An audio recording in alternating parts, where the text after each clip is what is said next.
I got a Fred trigger phone. Shit. Ugh.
Why, oh why, oh she makes me wanna scream.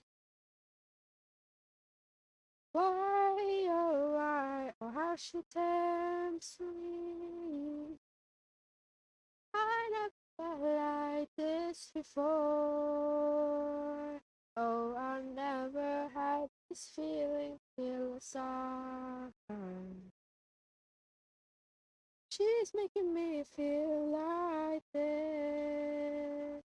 Are we still in the Minecraft category? Yeah, because it's in Minecraft, so.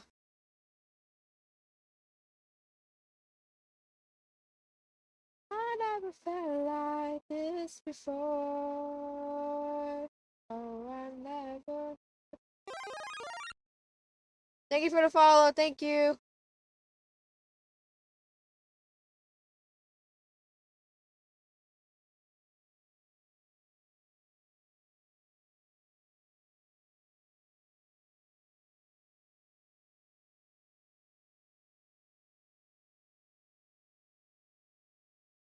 Gritty modeling in Minecraft. It's a whole mod. I'll show you guys in a bit. It's a whole mod. And that's how we're actually able to make the models. It's inside Minecraft. So,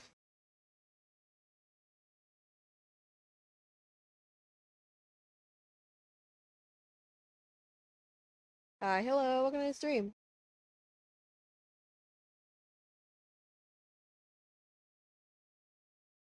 It'll make sense once I show it. I swear.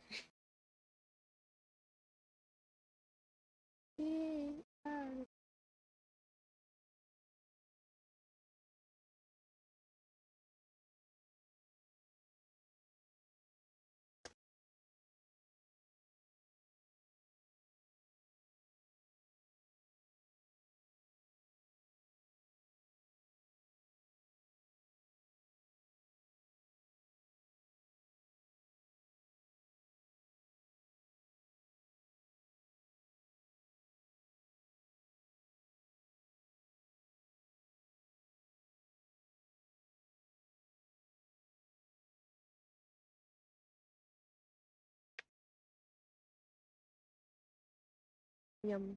Water. I love me some water. Don't you guys love water? I love water.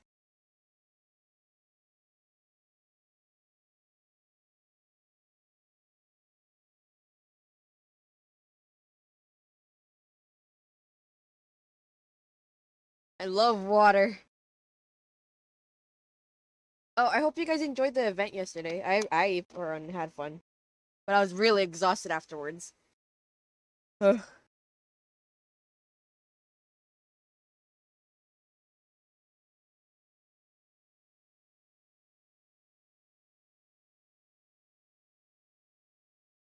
Woo! Hi Marvel.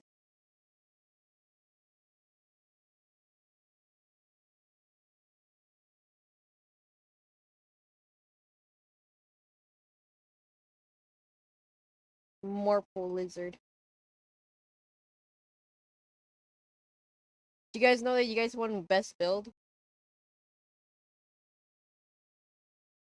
I'm pretty sure it was, right?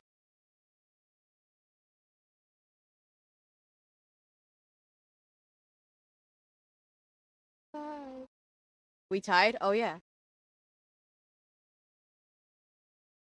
You can see a tree. Yeah. It's pretty cool. Leave me I go my way. My picture for everything. People awesome. I love people awesome. Eyes, the basic your eyes, the way you look up. Ow! After the fight tournament to be silly. You know what? Fair enough. Fair enough.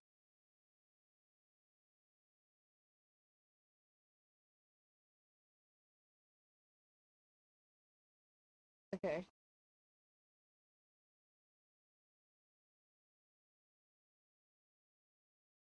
The song is too quiet.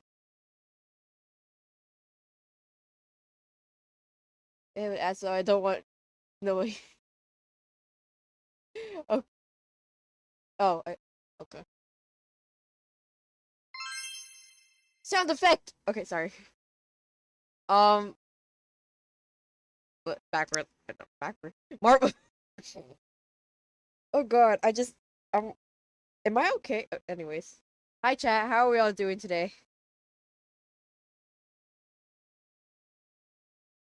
Marvel. You're Marvel. I was called you backward. I got it mixed up just a tiny bit. Transition. Woo! Doing good. That's good. A poopy. It's me.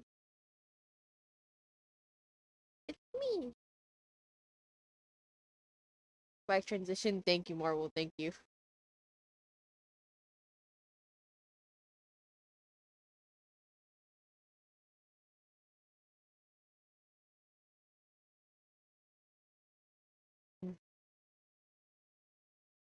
And for you.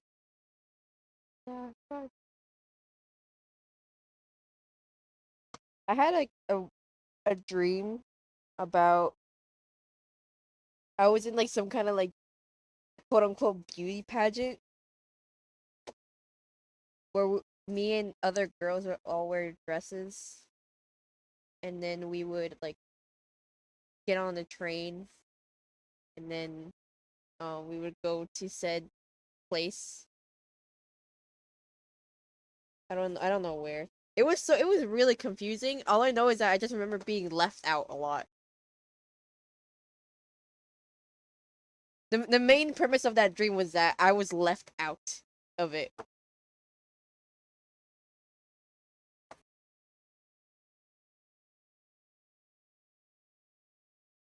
Hi Foxy. Hi Foxy. Bye.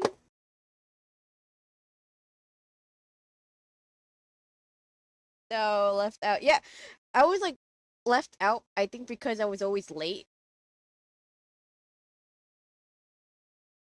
and because my dress wasn't pretty enough. So yeah. What else happened in my dream? I don't even know.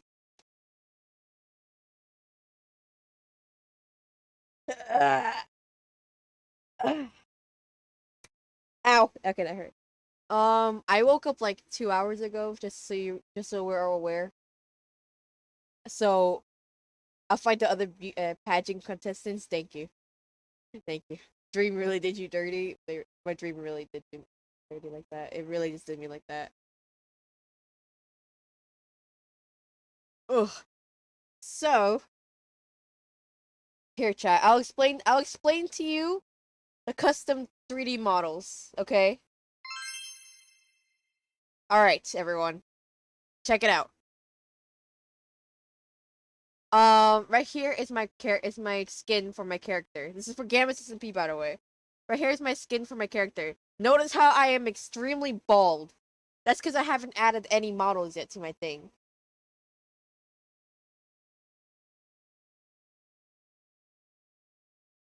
But we're gonna do that today. At least do some of it today.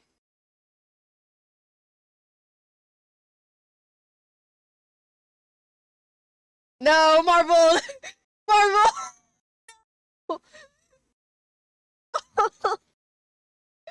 No! I can't. We have to take off the. Oh God! I was too to my friend. VIPs can't. Okay, VIPs can't say bald because of Dixie's. Because the last time Dixie's came in here, dude kept on spamming bald. So there's now a timeout for any VIP that says bald. I'm so sorry, Marvel. It's mainly directed towards Dixie's, but all VIPs are affected by it. Unjust punishment for the VIPs. No, that's like punishing the whole class.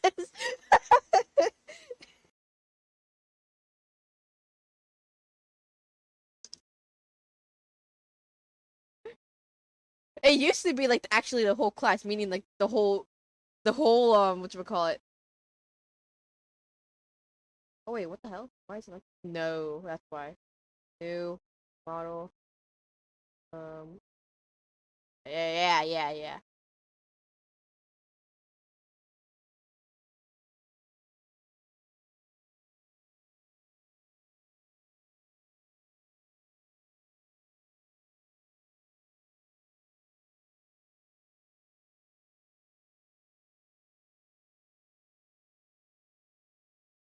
Ah!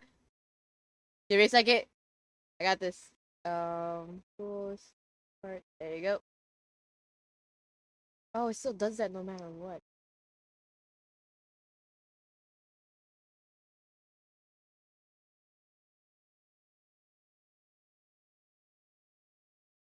Oh wait.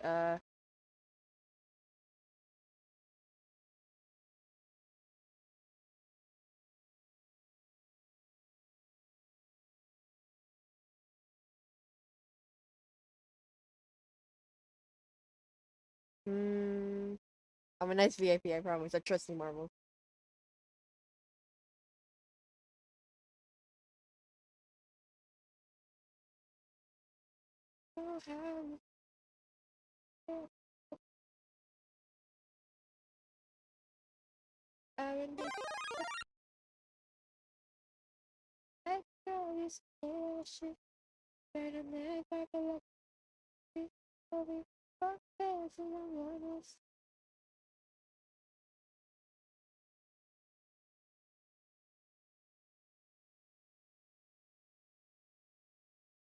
Why can't I move the thing? Oh, that's why. Uh,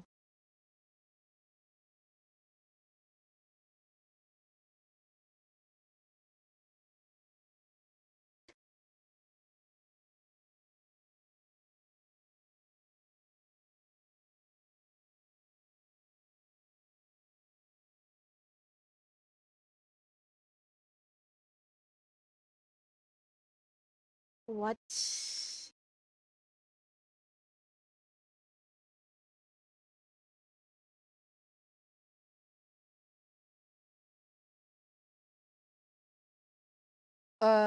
Okay. Okay, so let me explain this a bit. How the fuck do I explain this?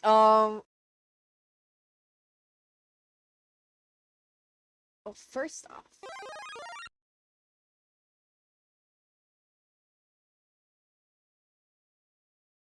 what if I did you 25?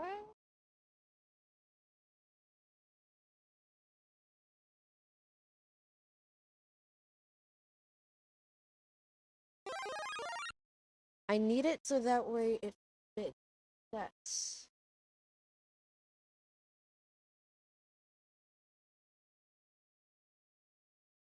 wait. Did one more?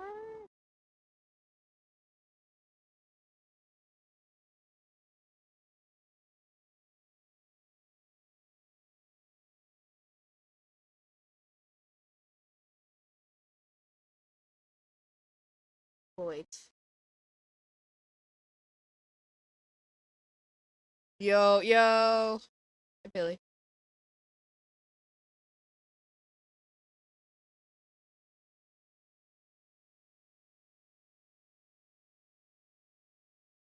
Okay, wait.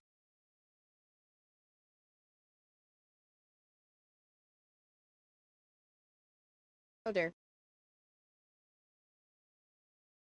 Wait. Ugh.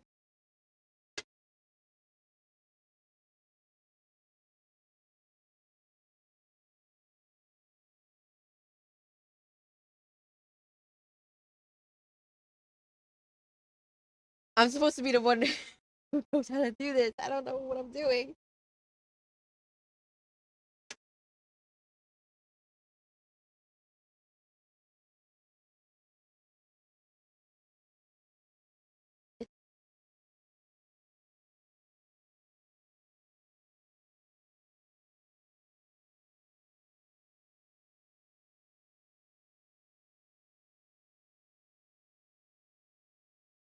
I did not make.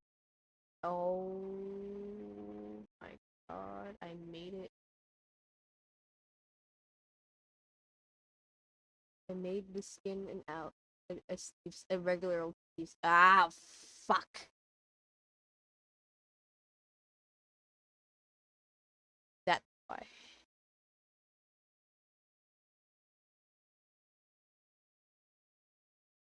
It's fine. No, it isn't. Okay. Uh, I thought I made an Alex skin. Planet Minecraft skin editor. What? No, it's chat. What? I just noticed a new chat overlay. Nice, thank you. Thank you very much. Thank you, thank you. And skin.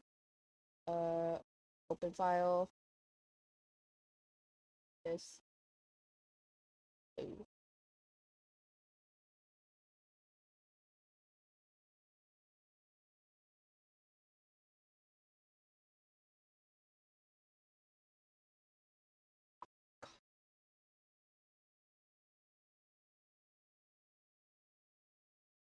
Slide to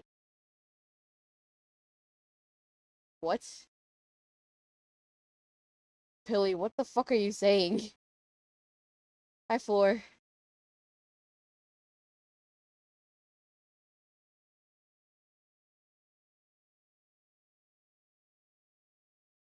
Okay, chat, chat. You're gonna watch me edit a skin real quick. Um,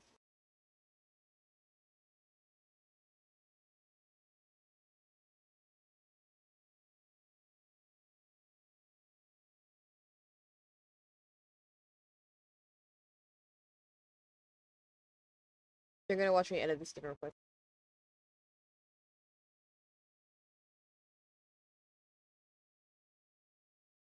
Speaking of Gamma and P, I'm drawing mine right now. Sure, therefore.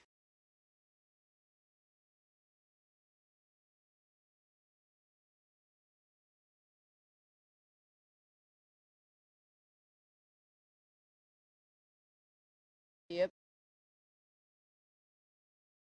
Ah.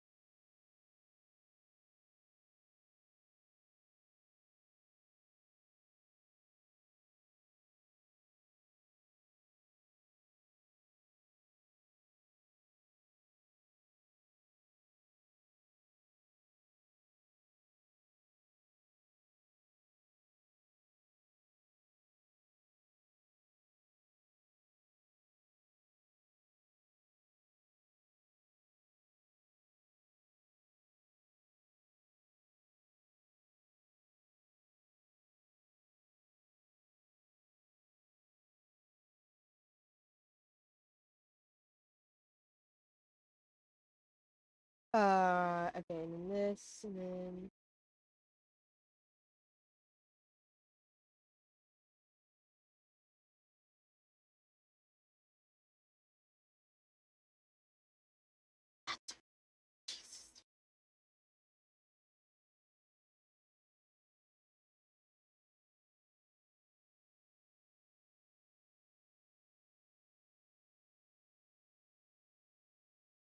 should I have a pedal hat or not? Or no? If you want to, yeah. I say go for it.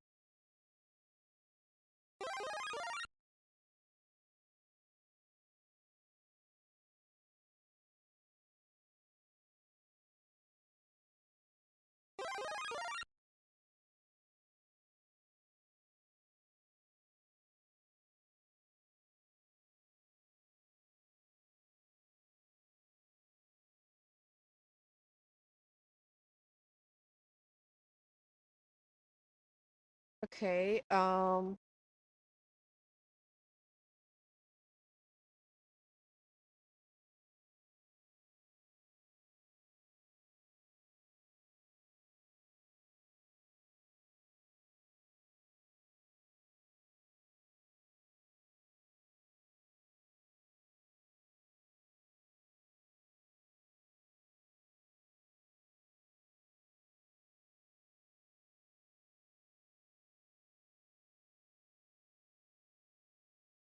Okay, and then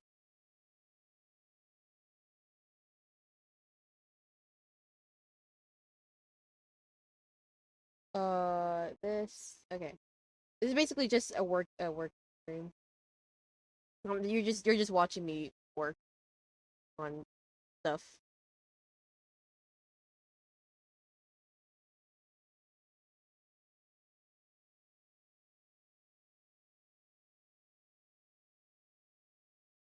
Work.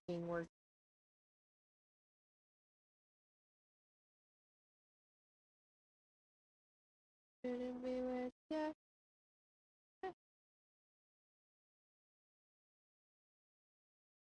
Where I shouldn't- Ah. Where is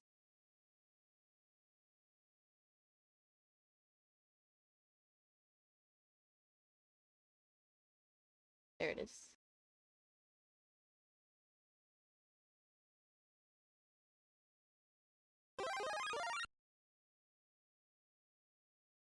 Oh my god, you're killing me.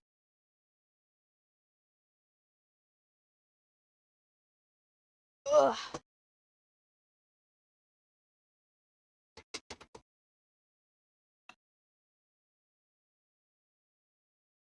There you go.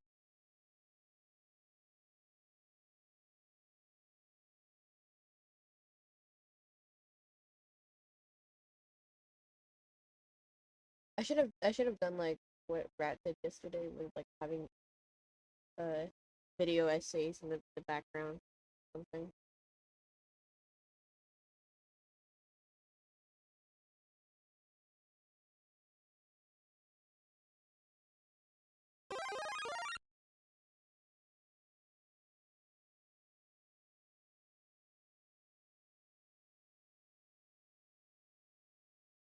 That would be cool, yeah, but like also then again I don't know what videos. And a lot of the ones that people would send me, eh.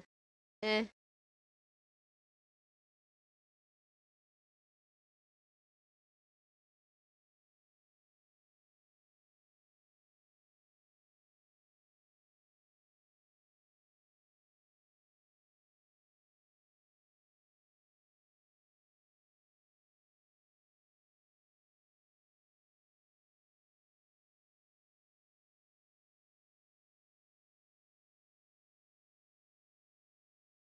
I love take a slice, so do I. This and then oh.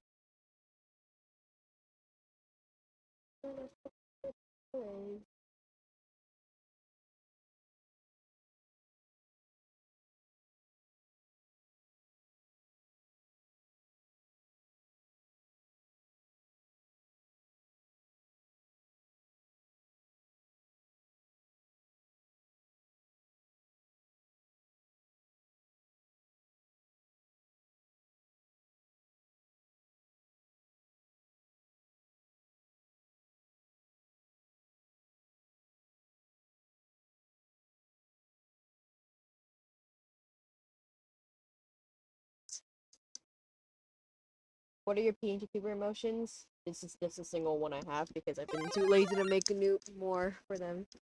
So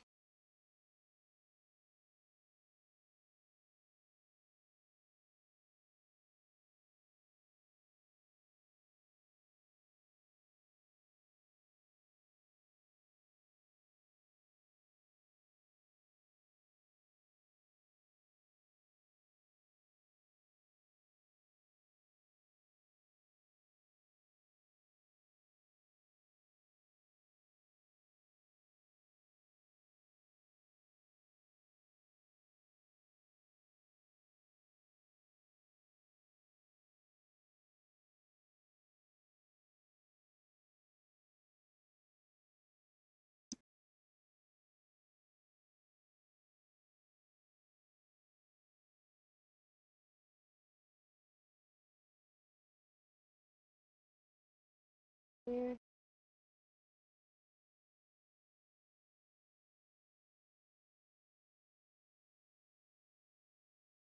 How you doing creating your avatar? Painfully bad.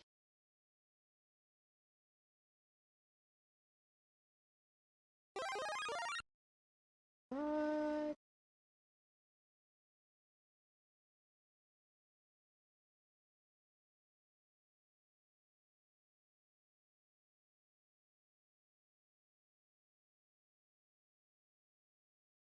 Oh,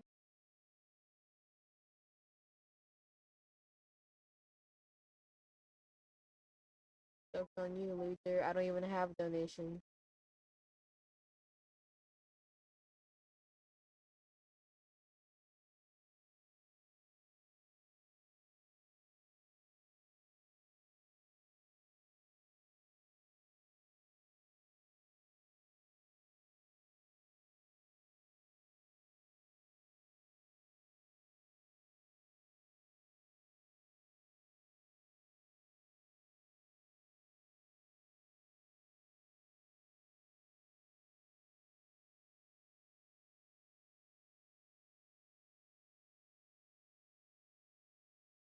Okay.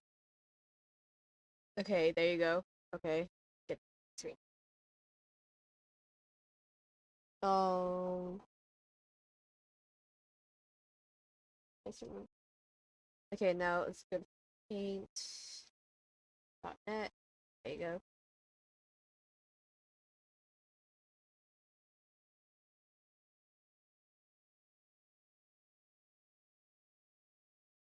Uh um,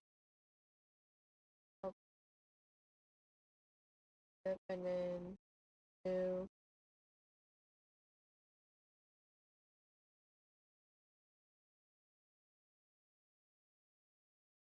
this and then that. You guys can't see what I'm doing, but it's okay. Just give me a moment. I'll be with you in a second.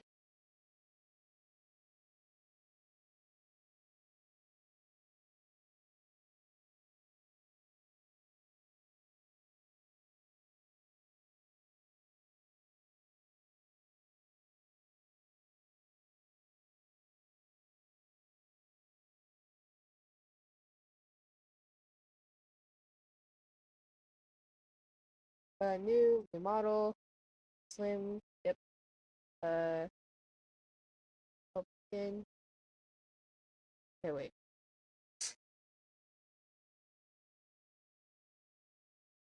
Oh wait, you guys can see this. Hold on. I can't show you guys this one. Sorry. Hold on. Give me a second. Is that your Minecraft skin? It is. And then uh,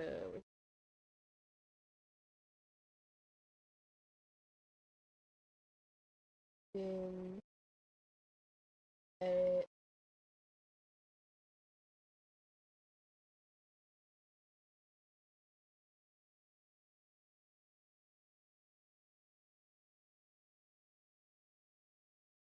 Why is it still? Oh, oh my god. This is killing me.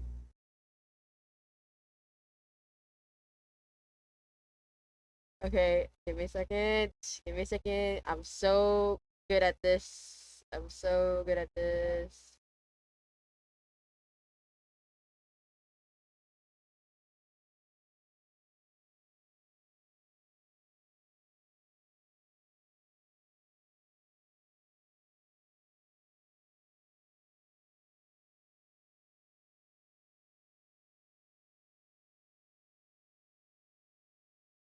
Yep, we wait. Save file.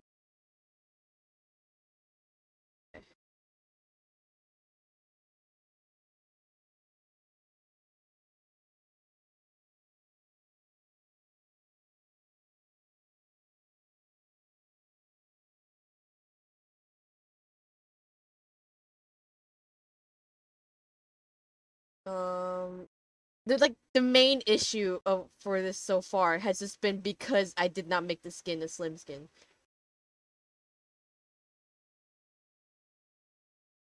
That has literally been the only reason.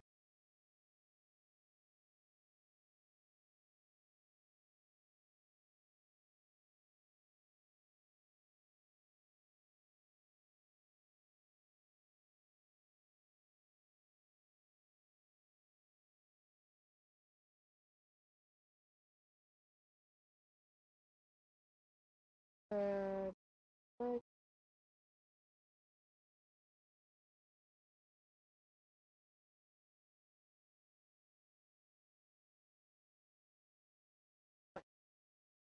Please work this time. For the love of God, I will cry. You, Alex.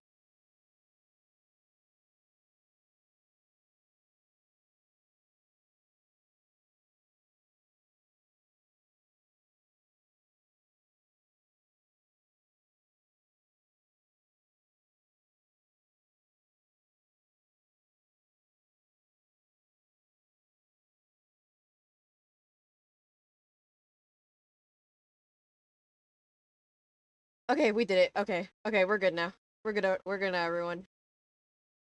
We're good now. Um, okay. Oh god, why is it so far down?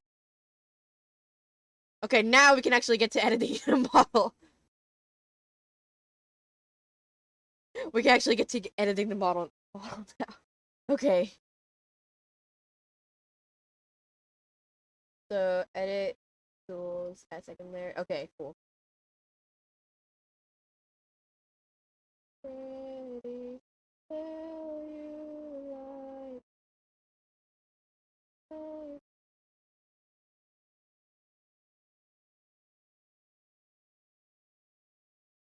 my god, we could color drop now? Oh my god, we could color drop. This is actually the best day of my life.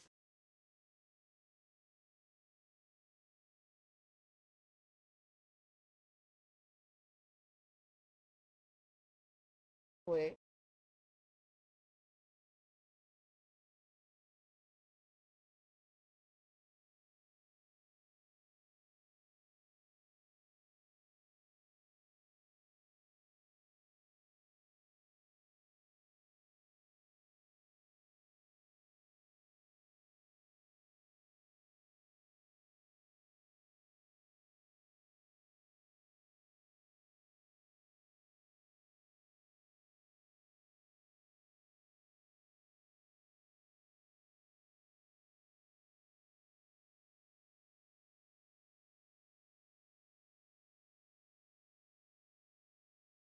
Anyway, I want to see myself. Good on you, buddy. So goodbye.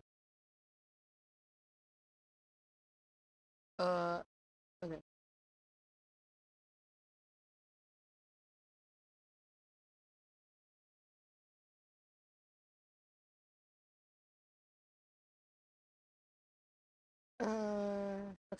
Okay.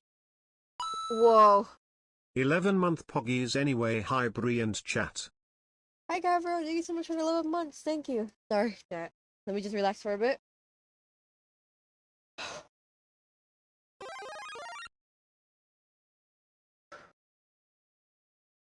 Why did I hear a pop?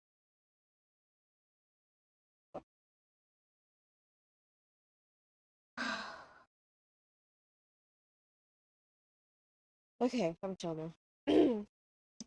Alright, alright. So, let me explain what we're gonna do today. So, chat, we're gonna be making a little head part of my character. So, my character, if you haven't seen my character already, um, should I just put an image up for you guys? Here.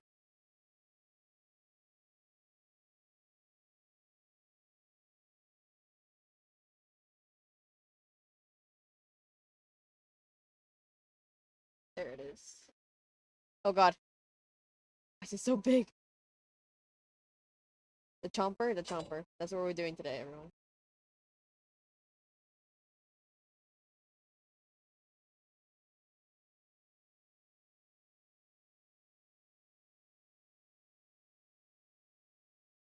Right there. Right behind me is my character. That's what we're recreating, everyone. So we have to do not only the antennas, but the head part, the whole head part as well. That's what we're gonna do today. At least some of it. I don't think we're gonna do all of it today. Good God.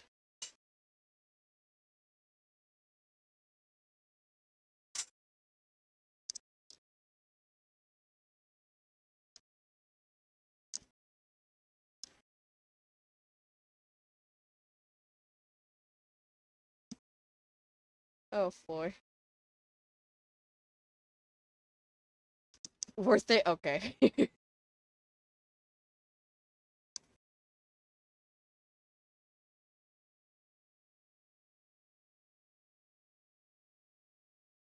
Okay. So first off,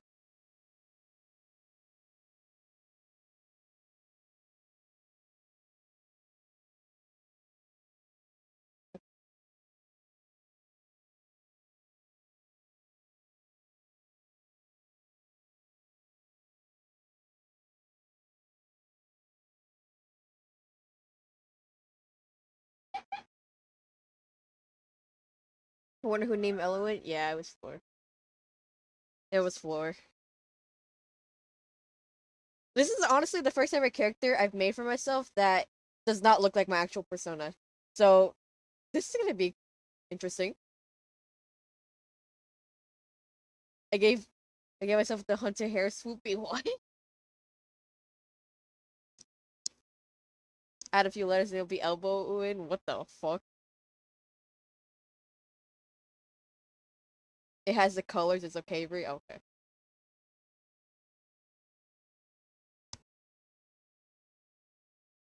You guys know I love blue. Do you guys know what one of my favorite colors is blue? Did you guys know that actually?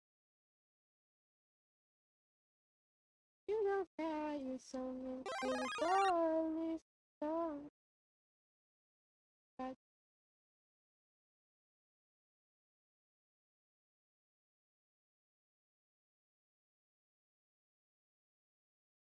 my cat's name is Blue. Yo, no way, Brie. No way.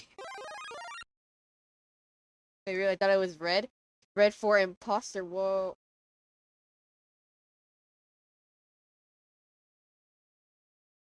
Do you guys know I really love cool colors?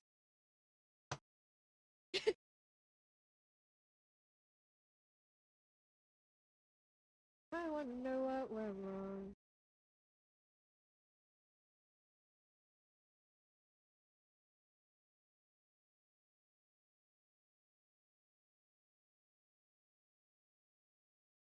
Damn, really? I can't tell.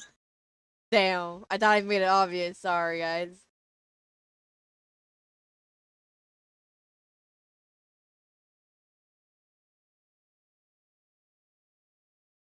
Go to the dive.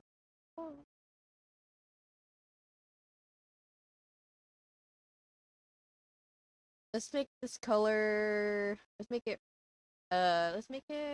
green. Or maybe dark blue. I think dark contrasts a lot.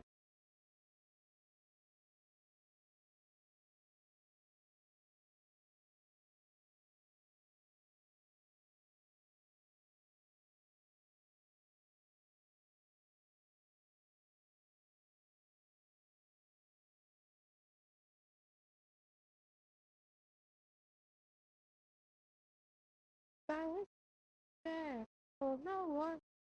And you don't care. You don't sometimes.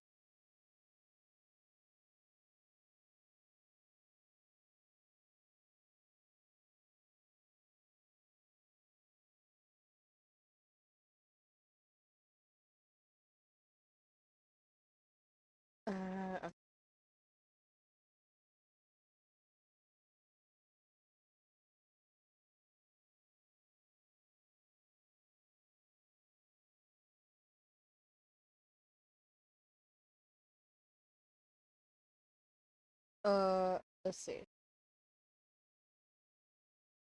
I grew my gamma on and hates it, bruh.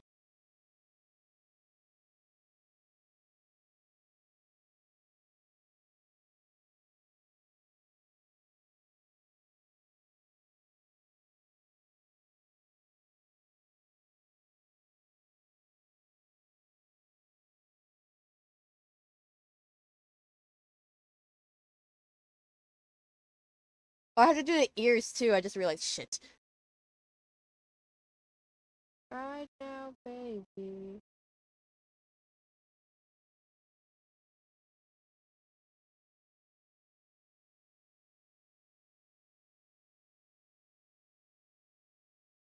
I don't know why I made this so difficult for myself. You know, it could have all been fine.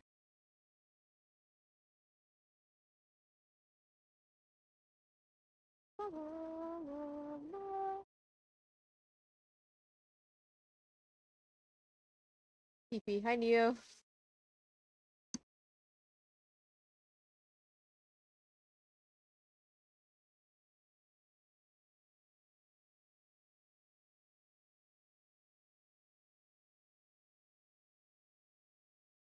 Flower person, yo, yo, yo.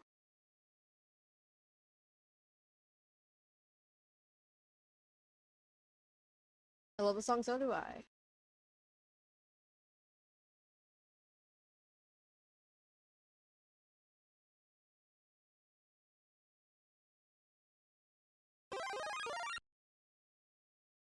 Because I'm really deserving of.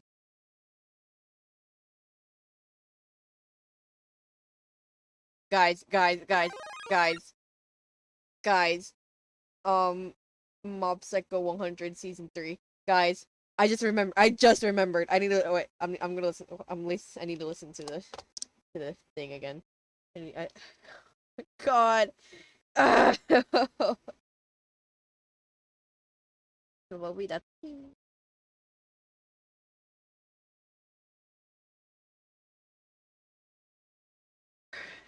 Just gotta add it to a list.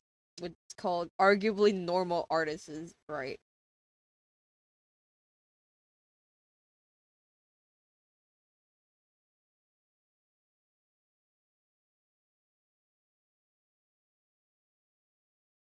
Mob Psycho.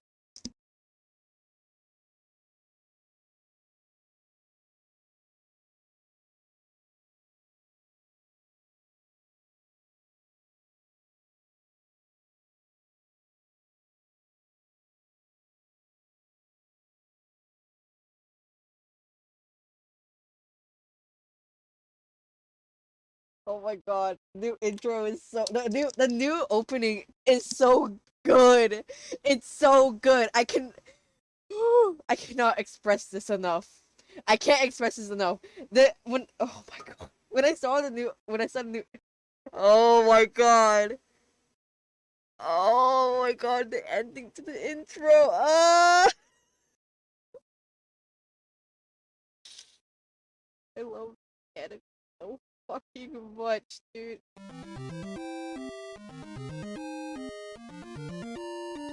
Software, thank you so much for the raid. Welcome, Rays, welcome in. I am working on a custom player model. How was your stream? Hope it was well.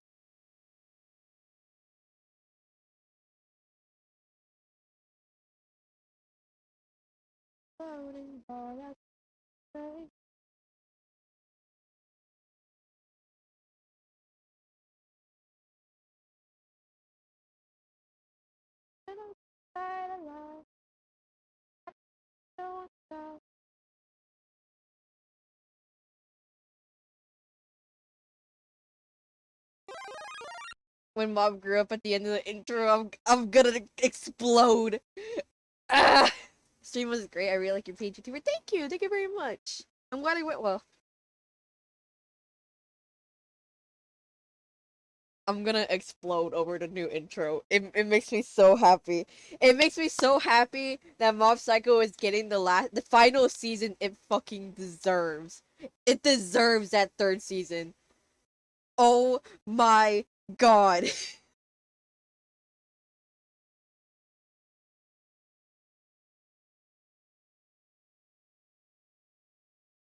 Okay, I'm normal again.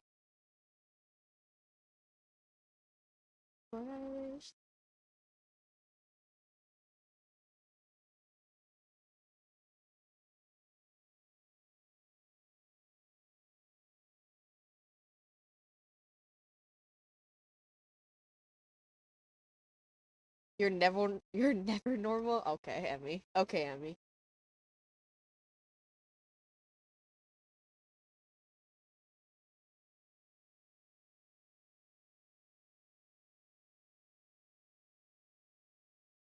Oh shit. Can I? I can. Perfect.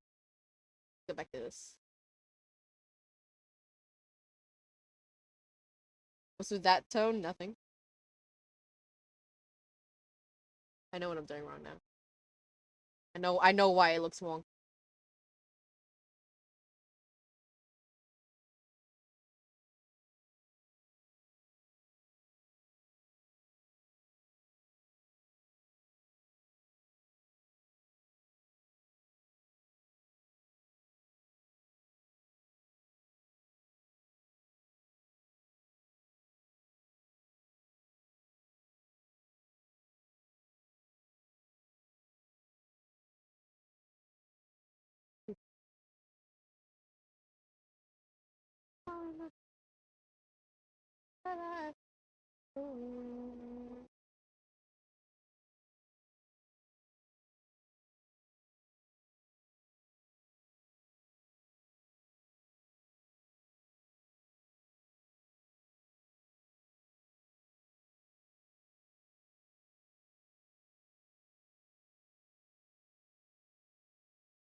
Jesus.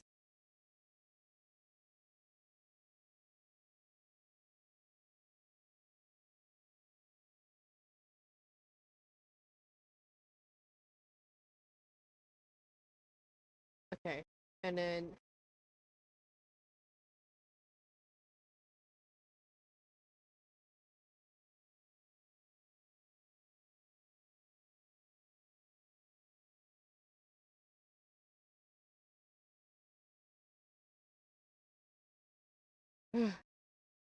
sorry everyone.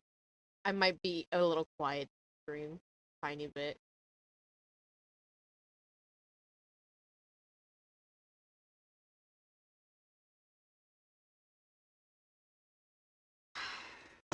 Okay.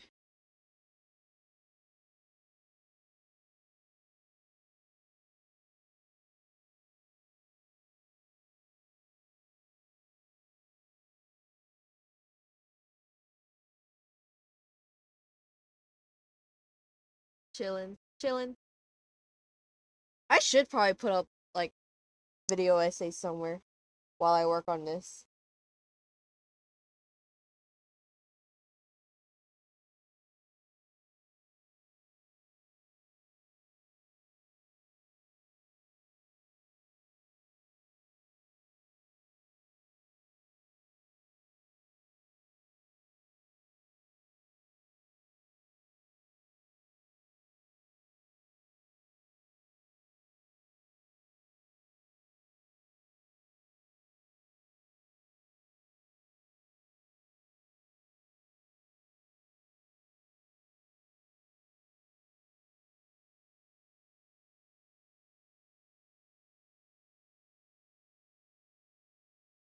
And this and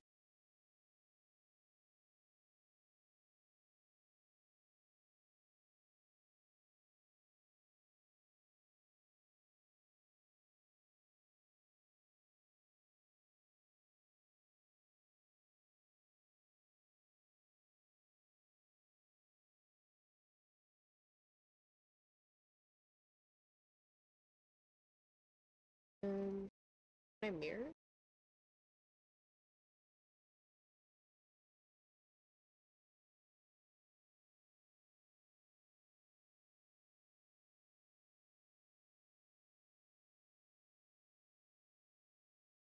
Okay, like this one. This kind of red.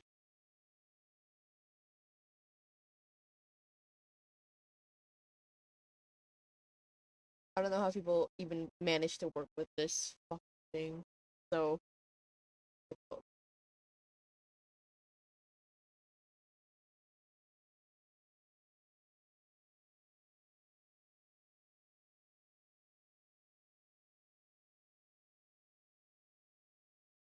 If my own Spotify was going, I wanted some people. Yeah.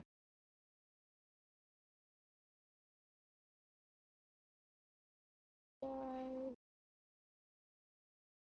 guys.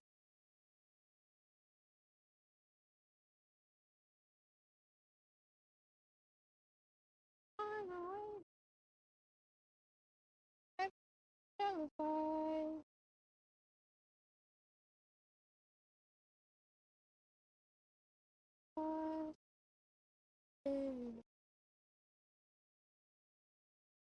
Hmm.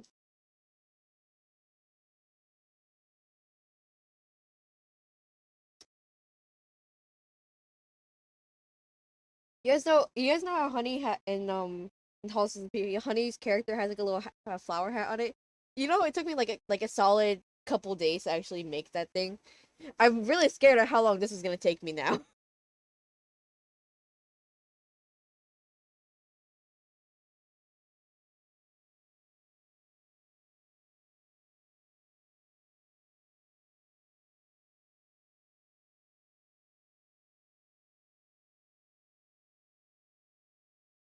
Scrapping my petal hat. Oh god. No. If anything, Floor, I could just copy, because I still have Honey's file, so I could just copy and then paste, just paste it onto yours.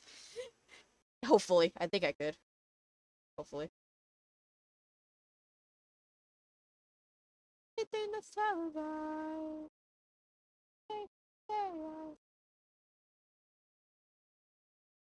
So you can keep the petal hat. It just might not be that detailed when it comes to the actual model.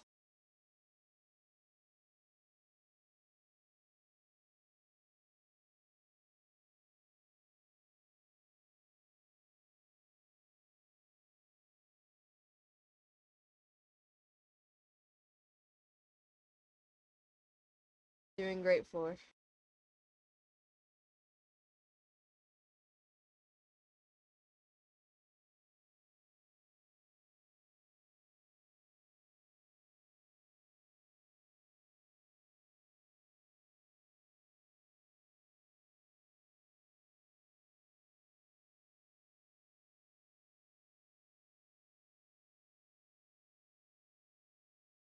Maybe this is too long.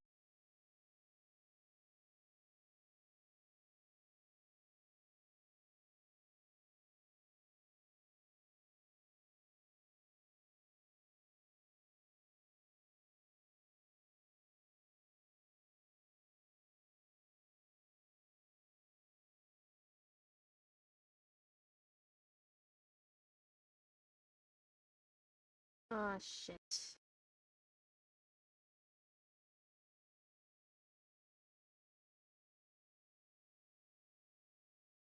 Ugh.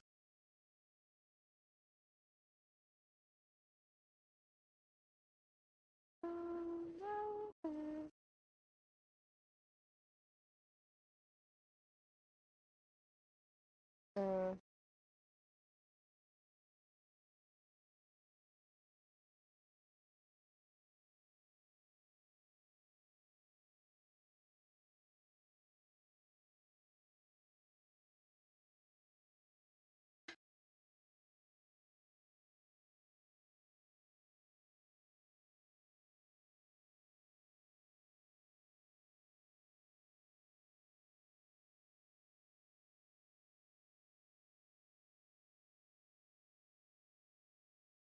give me a minute.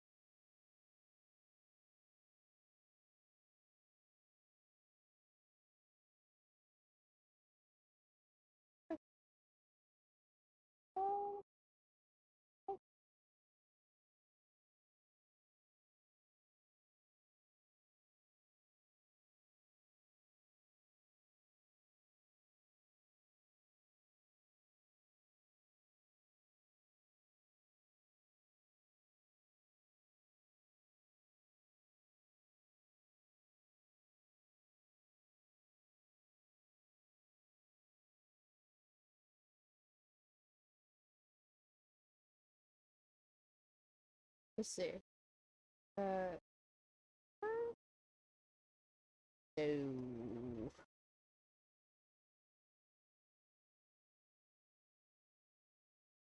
So have you guys been able to see the new Minions movie yet?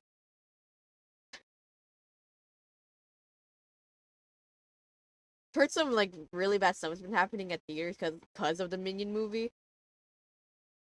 Believes. Oh,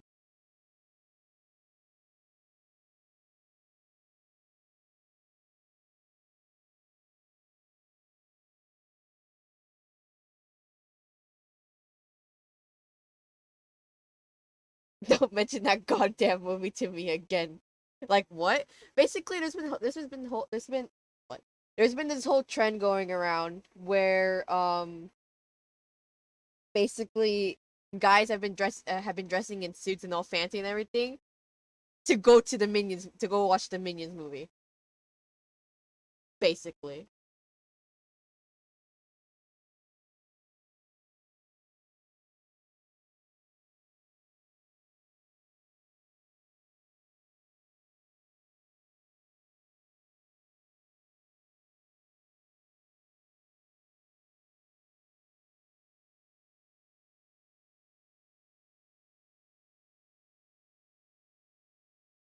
I have an IRL that did that.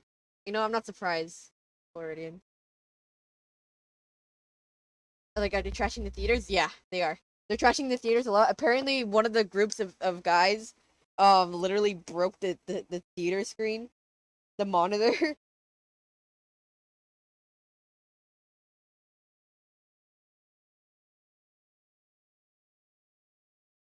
One of my friends knew someone who caused damage to one of the theater screens. What? Jesus. That's my friend's friend. Jesus.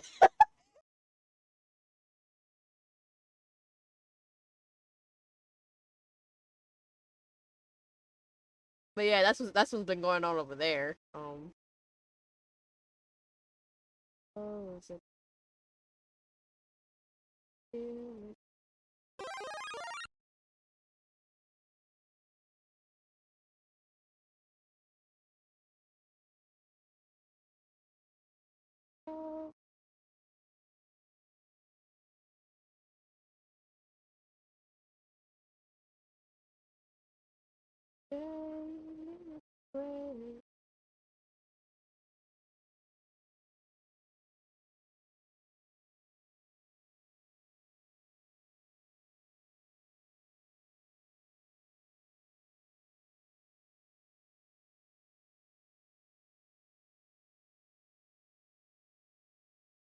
I get people don't like the movie, but causing thousands of dollars in damage is kind. Yeah, that one's a bit strange.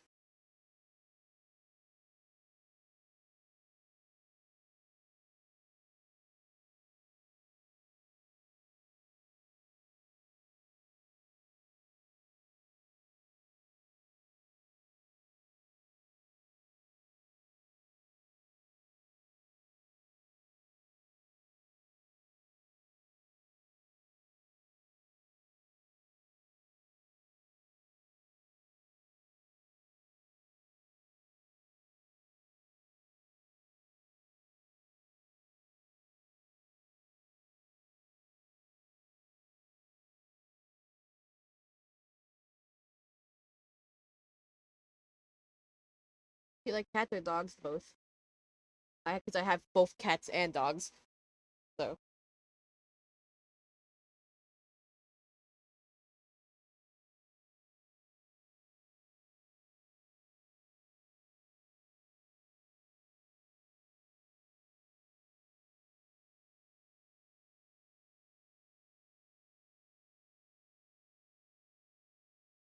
My cat, no. Our cats, no.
Uh,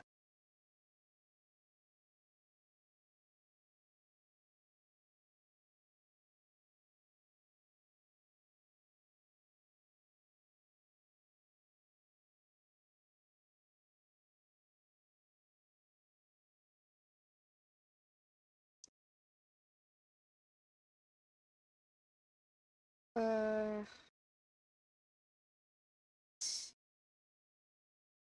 what am I doing?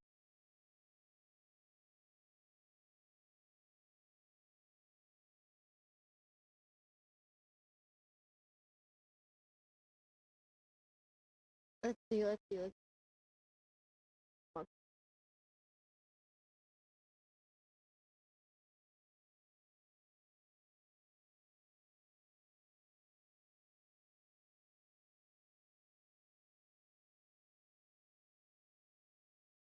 Just get rid of this whole one. I don't know what I'm doing with.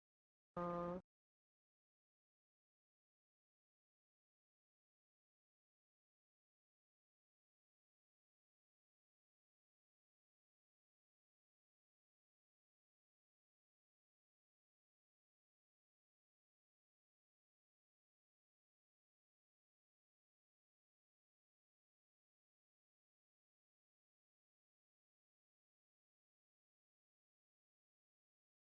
can I like turn down the?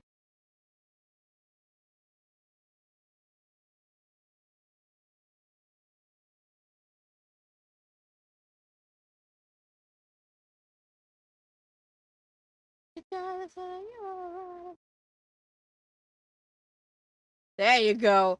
Got it.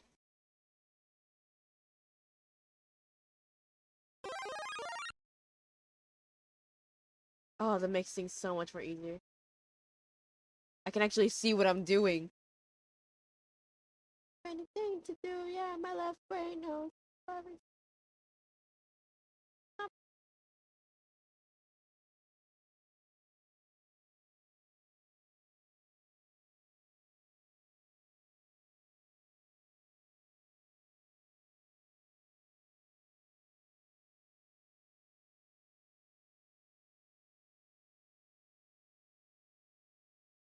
said it must be fun, but it bears repeating now.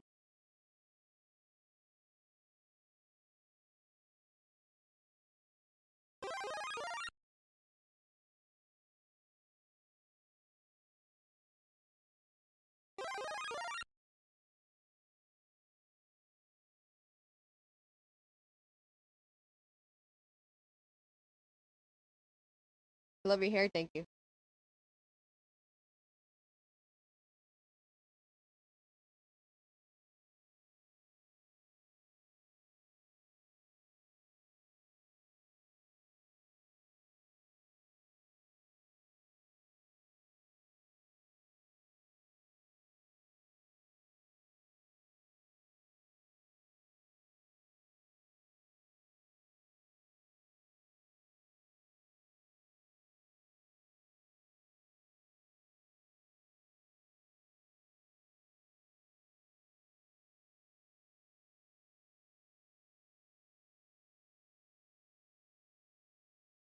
Oh my god. Oh my god. Very much shit.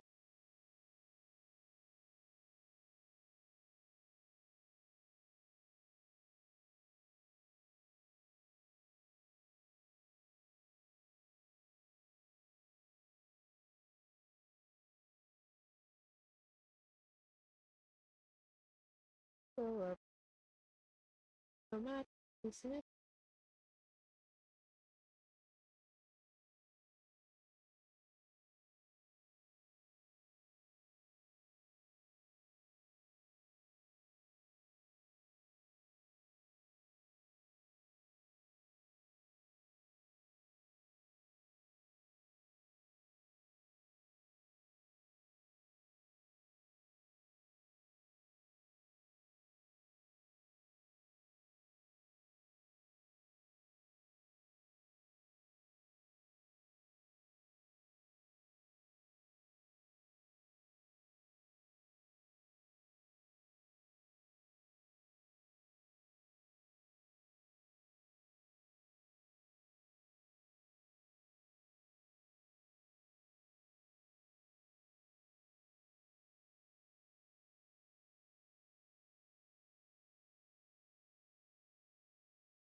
So happy.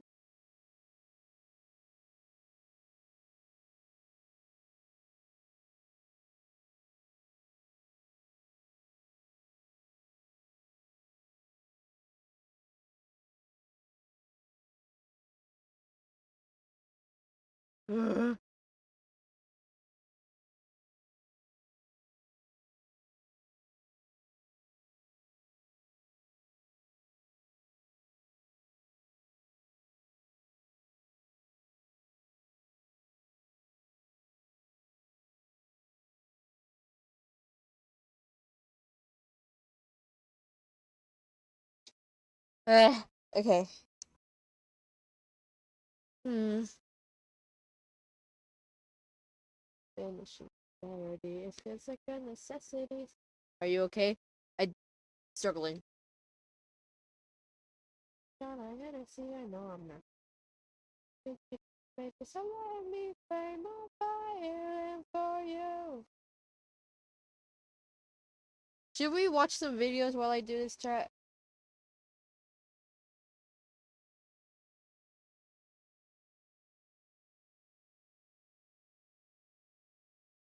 Sure. Okay, let's see. What are some of the videos available?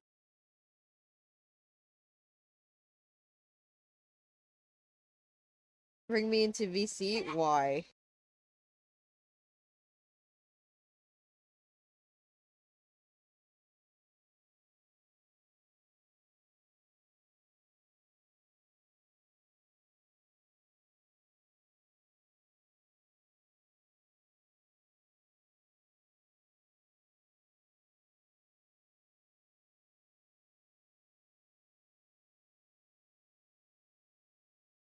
Chat can watch me draw 3 versions of content.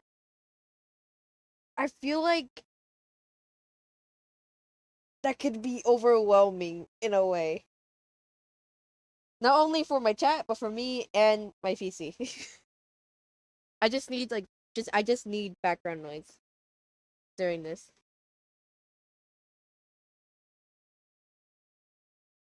I know who's cool at Minecraft. Well, I already have a whole server to play with, so.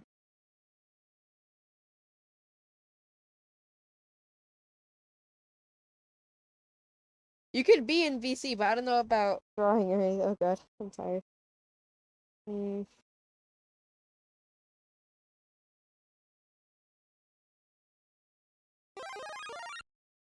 Okay, let's see what kind of videos to watch. You guys want to watch can we watch Game Theory? Can we watch Game Theory on stream? Which I hates me, I'll stay out of VC. No, they don't hate you.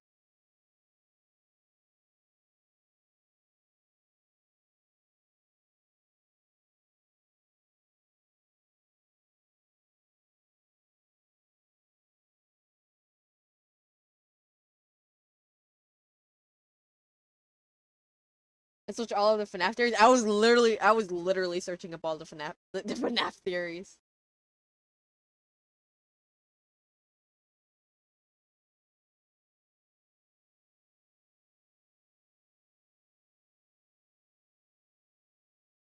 I do Bree slash J. Whoa. Why is there so many? Why are there so many FNAF theories? Game Theory, MatPat, please, dude. Oh my god. Okay. I'll be honest, chat. I watched like almost none of these. I watched like one or two, but that's about it. What are the good ones? Which one are the good ones that we can entertain ourselves with? What are the good ones?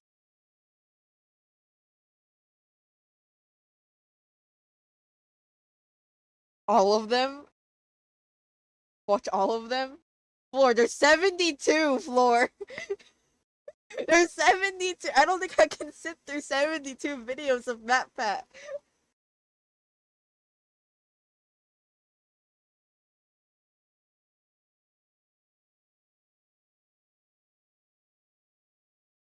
Okay, this is one video that's 30 minutes long that we can watch. It's about the final timeline, the whole timeline of it all.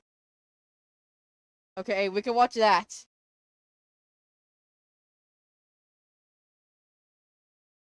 Sort by most popular.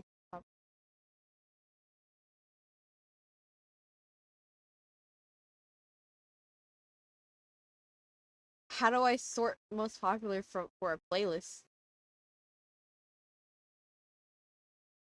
Okay,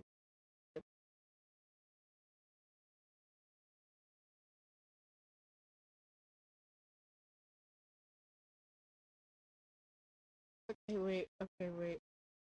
All right, so Game Theory most popular.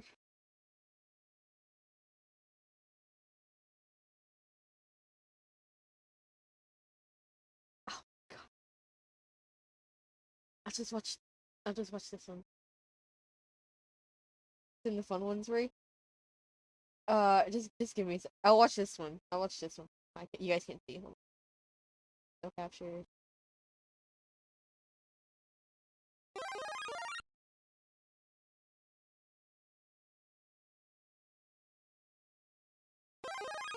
Bruh.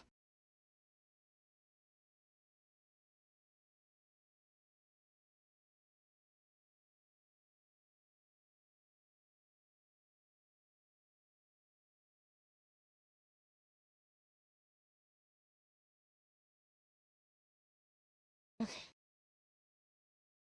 Where do I put this? I can take away the picture for now.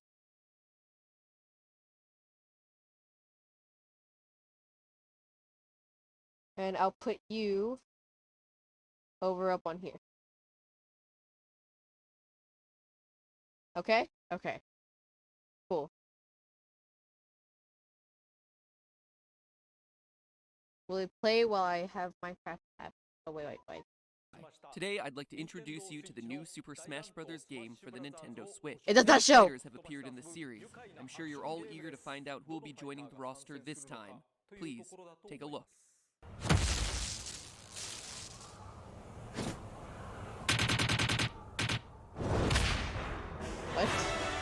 Why is it so loud? What the fuck?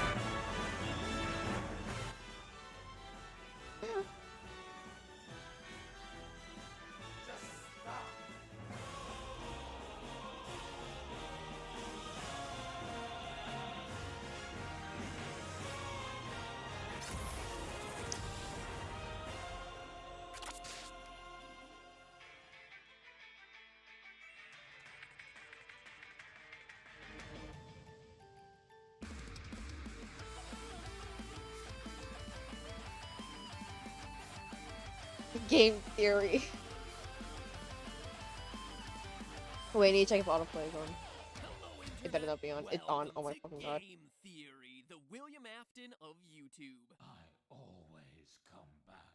So Turn on here's something captions. crazy. You know how every FNAF game tends to have 5 main nights, a bonus 6th night that gets you more lore hints, and then a challenge mode 7th night where you customize all the animatronics? Well, look at the games. We have 5 main games bearing the 5 nights title, a bonus 6th game that was mostly for Now I can lore, barely- and now yeah. a 7th standalone release where you The intro was customize so the loud for some animatronics. reason, the though. game releases directly mirror the gameplay. Either Scott is a mad genius or I'm thinking about things way too hard. You try to read into every little thing and find meaning in everything anyone says, you'll just drive yourself crazy. I heard you last time, Mr. Hippo. But guess what, you Barney reject? Reading into every little thing is the only way to have this series make any sort of sense whatsoever. Case in point, today's episode. With the final novel out and Ultimate Custom Night picked to shreds, it finally feels like the story of FNAF is at its end. Or at least the Afton storyline is at its end. The series will probably come back to tell another story in the same universe later. I mean, it's exactly what Scott did with FNAF 4, the quote-unquote final chapter, of the original FNAF story. I see what you did there, Scotty. It's the final chapter of the original story. But oh no, And then there friends, was, like, he wasn't done. He even 4 ended more that games teaser with released a after question it, mark yeah. if you brighten that screen up enough.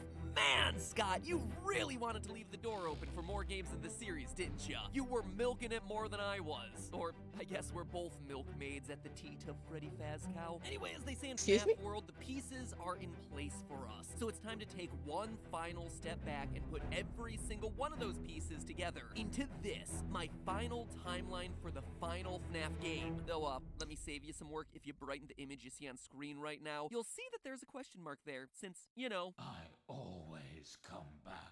and if he comes back, well, I gotta pull myself a Samurai Freddy and pursue the anime Fox of Truth wherever it may lead. Let's do this. Now, putting together a final timeline of events for this series is incredibly challenging and requires us covering a lot of really minute details from literally every element the series has ever released. This is my longest, most involved theory in 7 years, covering every square inch of the series. So fair warning that this episode is not for the faint of heart. It is extreme. A way for me to simultaneously flex my knowledge of the minutiae of this series, all while trying to come up with a satisfactory answer to pretty much every question it has ever thrown our way. And of course, there are some questions that don't have clean answers, which I'll be calling out for you as I go. So for those of you who want to take the challenge and attempt a timeline on your own, let me first explain my thought process. As I was writing this episode, there are 3 hard and fast rules that I applied. First, it's important to note that I put greater emphasis on information that was released more recently in the series.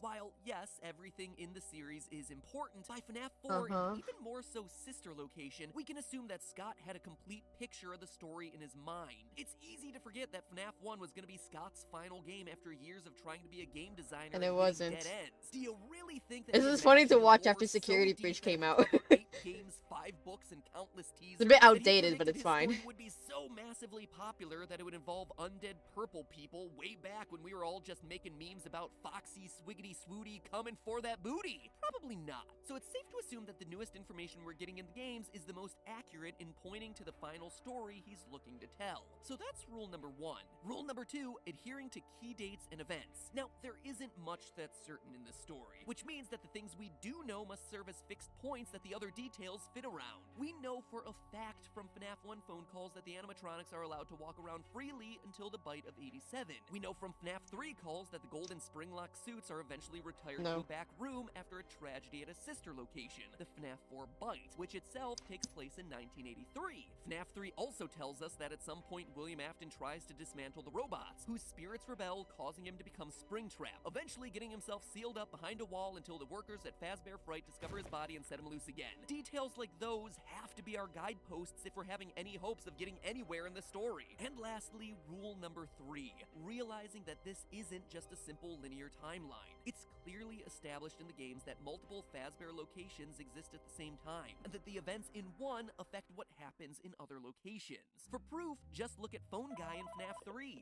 Welcome to your new career as a performer/entertainer for Freddy Fazbear's Pizza. Right now, we have 2 specially designed suits that double as both animatronic and suit. After learning of an unfortunate incident at the sister location involving multiple and simultaneous spring lock failures, the company has deemed the suits temporarily unfit for employees. This not only tells us that the first Freddy Fazbear's Pizza had 2 golden suits, but also that the first Freddy's was open at the same time as the FNAF A 4 restaurant chain Freddy's. has This multiple spring-lock restaurants? thing No way, no way, man. location prompted Crazy. the yellow suits to be retired in the FNAF 1 location. In short, a lot of these events overlap. Restaurants often stay open for years beyond what we see in the games, and everything weaves together in a way that's much more complicated than simply saying, this restaurant opened, kids died, it closed. The next one opened, kids died again, it closed. In all honesty, I suppose you could simplify it to that level, but we're not going to. I am holding myself to a higher standard. A slightly higher standard, but a higher standard nonetheless. So with those 3 logical rules in place, let's get analyzing. To begin, we have to identify who William's first victim was. Now, I've covered FNAF Wasn't a it- lot, but in all my theories, wasn't it Chica? one thing has remained consistent since FNAF 2, that the puppet was first. Henry's daughter. She is the character who gives life to all Oh, the other animatronics. I mean, between So it the- just makes sense for her to the be main victim 4, I numero thought it was uno, Chica. but outside of that, it's always been just an assumption. And now that we've seen the event actually take place in the games, I think I've been wrong about it this I've entire been time. too into Think FNAF about for it. so We long. have proof that William kills Henry's daughter in FNAF 6. But as I talked about in a previous theory, we see that later that night, Afton goes to a place called Junior's where he's turned away at the door. Now, why would Scott show us this? FNAF 6 was all about tying up loose ends. He's not just gonna throw in a random bar to establish that the Mustard Man is an alcoholic or anything. He's doing it to establish a timeline. The only What? time we hear of anyone being turned away from any building for any reason in this series is in FNAF 2. From what I understand, the building is on lockdown. No one is allowed in or out, especially concerning any previous employees. And the name Juniors makes sense in Scott's classic way of giving us clues that are meant to clarify things, but really just end up confusing all of us. Yeah. Remember, FNAF 2's location is the grand reopening, a second Freddy Fazbear's Pizzeria location, a junior location, if you will. And lastly, to further Ooh. solidify the puppet coming later in the timeline, remember why Freddy's closed in the first place. It wasn't due to murders or animatronics going haywire. According to the FNAF 1 newspapers, people just got weirded out by a place where kids disappeared. Quote, after a long Oh, man, I wonder why. after the tragedy that took Crazy. place here many years Wonder why ago, would they Freddy would get Fazbear's weirded out by Pizza that. has announced Are that you it'll watching Game close Theory? by Maybe. year's end quote. This all means that the missing children's incident where 5 kids go missing at a Freddy Fazbear's Pizza must be the first event of the timeline. William Afton uses the Spring Bonnie suit to lure 5 kids to the back employees-only safe rooms that we hear about in FNAF 3, hiding their dead bodies in the animatronic suits. We can even figure out the order of who was killed when based on clues hidden in Ultimate Custom Night. We know with 100% certainty that Chica was first based on one of her death lines. Yeah, see? Yeah, see? That's about as explicit I as remember- it yeah, gets that- yeah, these yeah, days. yeah, I From a remember that, I storytelling remember that. standpoint, I hate that Chica's first because it really should have been Golden Freddy, so he could be the first spirit killed and the final spirit to haunt Afton in Custom Night, but whatever. At- Chica, aka Susie, is death number 1. She's lured away by Afton. I always thought, before I found out it was Chica, I always thought it was Golden Freddy because it makes sense. In like, in some sort of way, it would make sense if he was the first. But no, it was Chica, so I guess. Afton telling her that her dog died. We see it in FNAF 6's Fruity Maze. We also read about it in the 4th closet. Quote, beside them was a little girl with blonde curls. I heard Daddy say he was hit by a car, but I knew it wasn't true. Bonnie told me it wasn't true. He said he found my puppy. And did he take you to your puppy? He took me, but I don't remember. My name's Susie. We even hear about it in the Chica anime cutscenes from Custom Night. I told him that Anime? someone ran over his dog in front of my house. Jeez, Scott, I know we were all looking for answers, but What? man, you beat that one over the head, didn't ya? Wait, what? Not that I'm complaining, but that one was a bit overly obvious, and then all the other ones are just so damn obscure. Just gotta find a better balance here, man.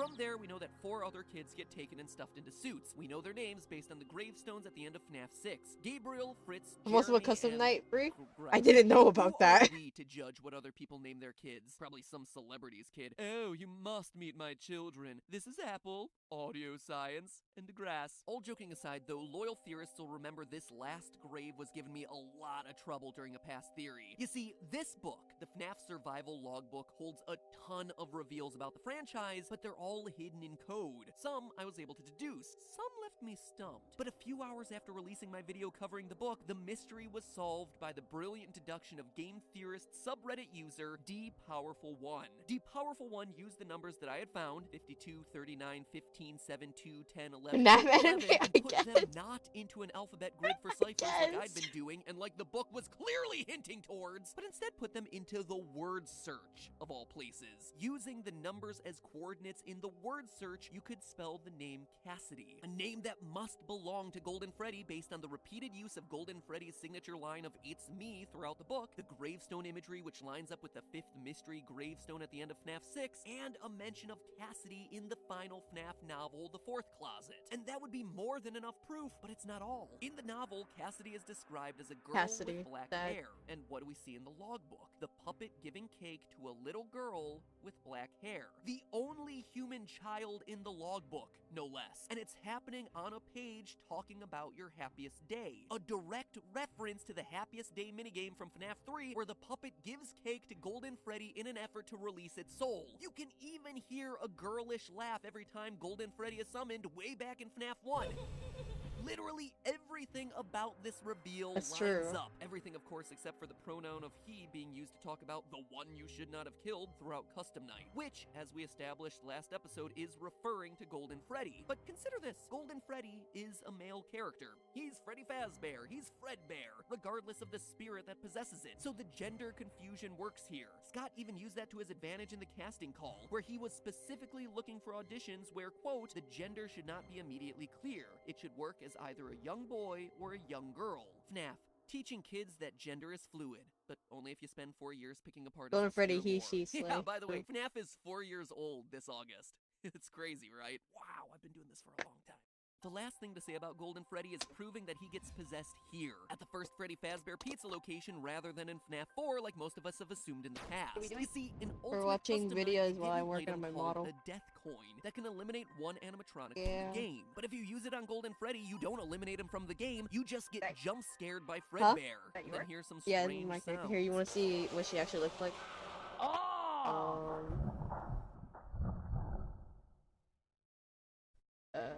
Huh. It almost sounds like Fredbear is underwater, which we all know is going to be terrible for those spring locks. Anyway, I played around with those audio files and got them Yeah. here. Laughter, obviously. Thank you. Hello, guys. Hello. That's so pretty. Thank you.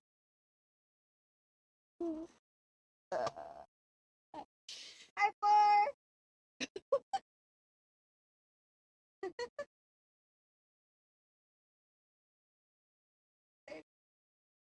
Yeah. Yeah. Thank you.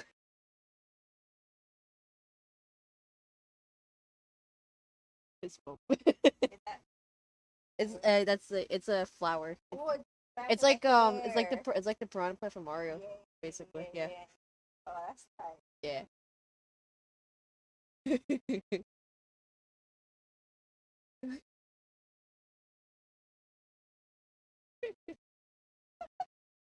Okay, bye guys. I'm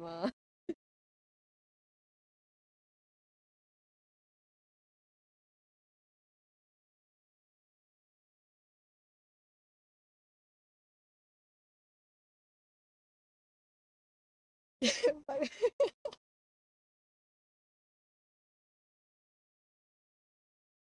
Moving on. let's find a suit that's right for you.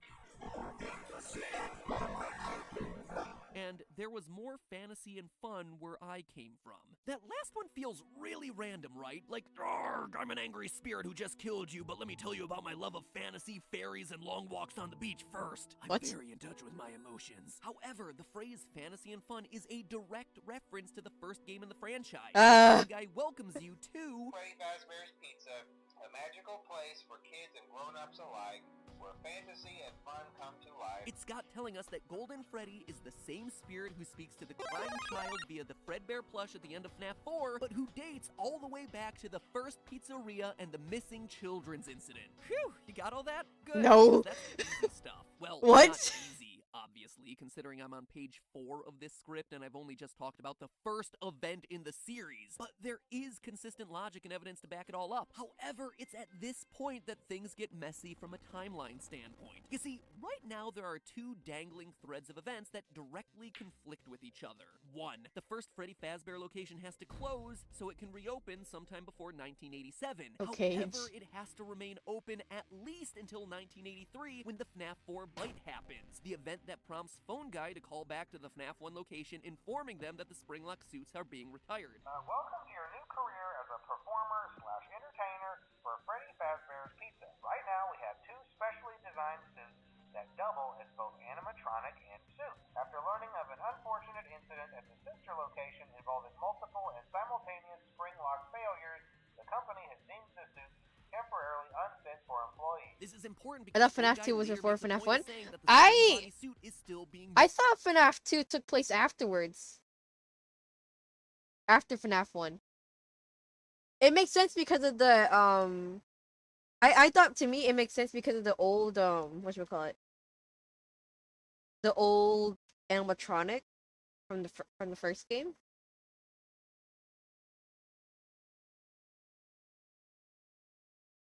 And they just remodeled, they just, what I thought happened was basically the first animatronic got like, wait, FNAF 2 is a prequel to FNAF 1? That doesn't make sense to me, at least. That does not make sense. Okay, I'll be right back. Give me a second.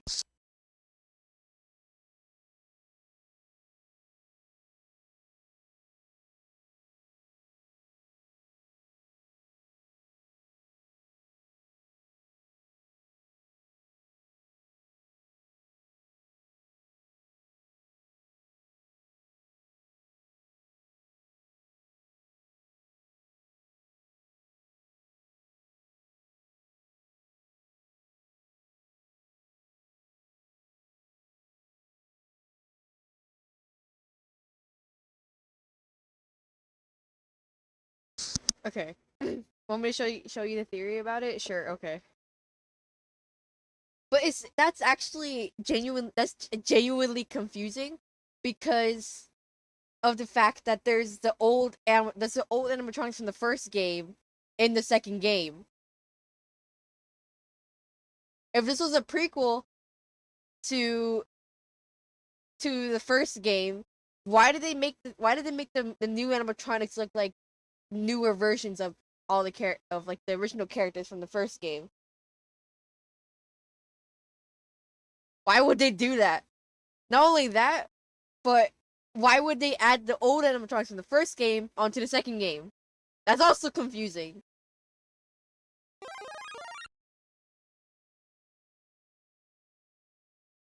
If you really want to make it a prequel, I'd say just use Golden Freddy and whatever his name was. Springtrap, Golden Bonnie, I don't fucking care. I don't care. Let's just play the video.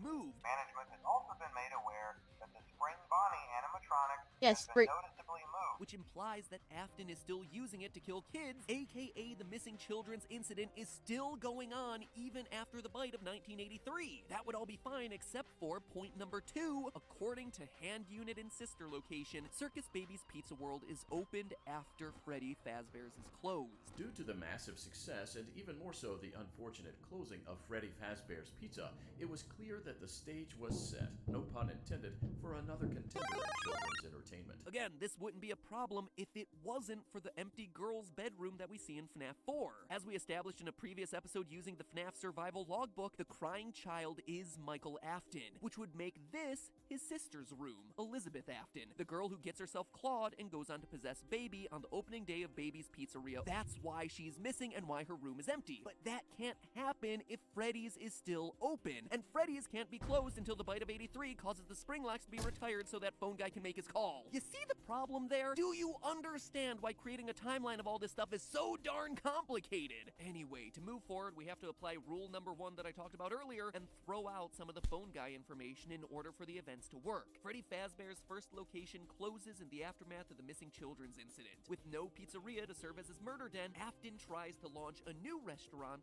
Circus Baby's Pizza World. It's important to note that this is an actual restaurant and not the underground rental service you see in Sister Location. We'll get to that one much later. Based on the name, we can be confident that this place has a clown aesthetic, which makes it likely that all the animatronics who don't fit into the Freddy Fazbear series of restaurants were made specifically for this place. The Mini Renas, Balloon Boy, JJ, Dee Dee, and of course, the star attraction, Baby. Notice how they all even look alike. However, on day 1 of the restaurant opening, Elizabeth, Afton's daughter, finds herself alone with Baby and gets herself clawed. We know that it's closed on day 1, both from Baby's story and Sister Location. Did you know that I was on stage once? It wasn't for very long. Only one day. And from this hidden news story about a supposed gas leak posted on Scott's website in the lead up to the release of the game. This in turn explains a lot of the weirdness going on in FNAF 4, why Elizabeth's room is empty, why Michael Afton has nightmares of animatronics with stomach mouths, and why William locks Michael in his room and has so many surveillance cameras following him around. He doesn't want what happened to his daughter to also happen to his youngest son. You see why it's so important for Circus Baby's Pizza World to happen before the events of FNAF 4? Before You're killing me, Matt Pat. Fit in place if it does. Anyway, in the aftermath of the tragedy, he buries Baby and most of the other humanoid characters underground in a facility that we'll eventually explore in Sister Location. The rest go on to the new and improved Freddy Fazbear's Pizzeria, which is set to reopen. But first, running parallel to all of this, and I mean all of it, is Fredbear's Family Diner. Not the sister location we visit in the game Sister Location, but the only sister location actually called a sister location by Phone Guy during his FNAF 3 calls about spring locks. An unfortunate incident at the sister location. We know for a fact that Fredbear's Family Diner is the FNAF 4 location based on this purple hat teaser that came out with the release of the game. Brighten the image, look down in the bottom right-hand corner, and fill in the blanks, and you get yourself property of Fredbear's Family Diner. We also know that it should fit here in the timeline because of one small detail that Scott made note of with the release of FNAF 4's Halloween edition. While Nightmare Puppet and Nightmare Mangle weren't canon, he made it clear that Nightmare Balloon Boy was. Now, if I'm right about Circus Baby's Pizza World and the red-cheeked design of its characters, then the crying child would have come across Balloon Boy. He existed at this point in the timeline. But because both the puppet and Mangle don't exist until the FNAF 2 location, neither of them would be appearing. My math class is less confusing than this shit. Man, I love FNAF. Oh, you wanna talk about the lore then? No, thanks. I'm good. What appears to be a suit technician, Michael Afton, aka the crying child, has witnessed his friends and maybe even his sister get killed. I mean, he's even locked in the supply closet with what appears to be the body of Golden Freddy. Dog? Priority at Freddy Fazbear's Pizza, which is why the classic suits are being retired to an appropriate location while being looked at by our technician. At the end of the week, at his birthday party, he gets shoved into Fredbear's mouth by his brother, and crunch! He dead. Isn't there like a whole comic about there's a whole isn't there like a whole comic that goes on Twitter about like the kids from FNAF, like the brother?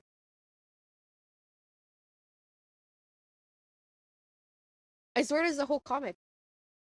Like it's still ongoing. I see it a lot. I see it every time it updates. I see it on my timeline. Look, yeah, that one.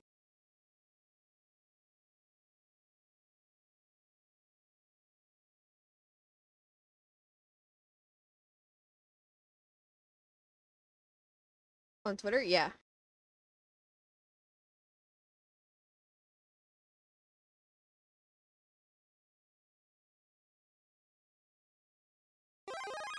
Yeah, Bluey capsules. I see their comics all the time, and they do They honestly, oh my god, that's so much. That's so many replies. Holy shit. Yeah, good on them. Good on them. God damn. He hit 100. Yeah, there you go. Never heard of it. It's based. I don't know. It's it's based around. I think I don't know what it is. It's based around FNAF, but it's like not. It's not centered towards the animatronics. It's centered towards uh teenagers or kids that work there. Question mark. I don't know. I just see it a lot on my timeline. Anyways, Of his dead friends, all 5 I don't of have the them patience remind for him that that they're shit. still here for him, and the Yeah. whole incident goes down in history as the bite of 83, based on both the TV Gah. Easter egg in FNAF 4 and the code in Sister Location's secret room. Oh, but again, it's here that we hit another little wrinkle. You see, in the FNAF survival logbook, it asks Michael whether his favorite ride was the carousel, a feature that was only present in the FNAF 2 restaurant. This also coincides with my hypothesis earlier about the Midnight Motorist minigame and Junior's being another name for Freddy's version 2. It would make sense that that place that he's going to is indeed him running out to the new Freddy Fazbear's location. But we know Michael gets bit in 1983 and that the FNAF 2 location is open in 1987 based on the paycheck. Oh my god. Game.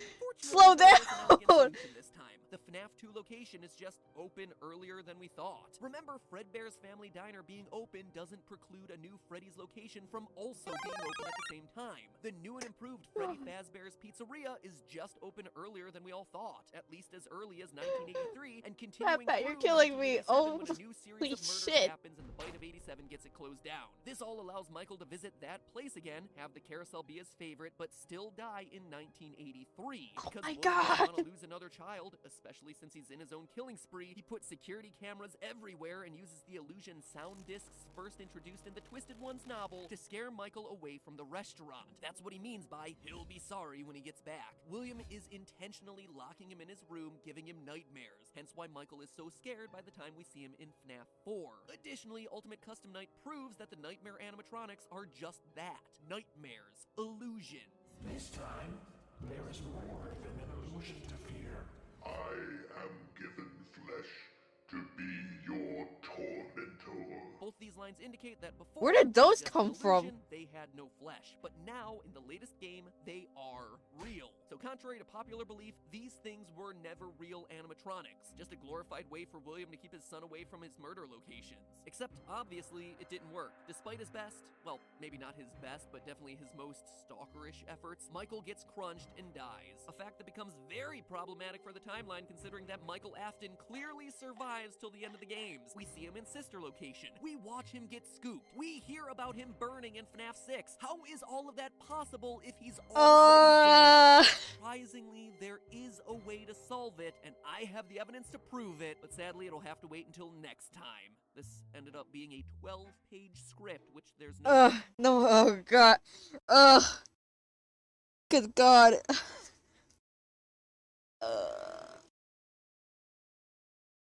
I'm not processing any of this. I just need background noise while I'm doing this. Literally.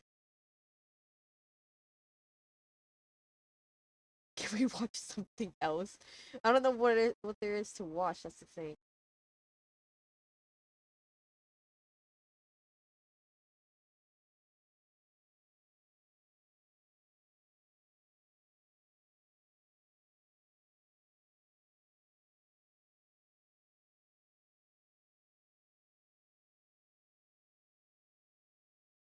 What? What is that? Wait.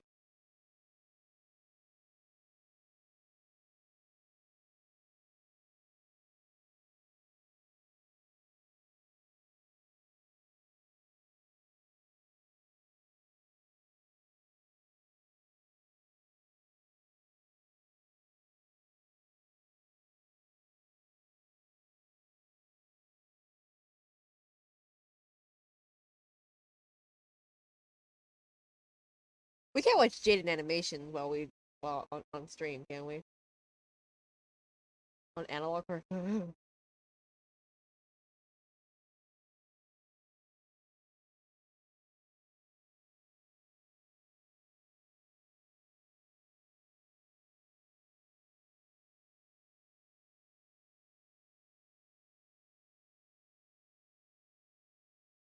I don't know, Brie. Shit.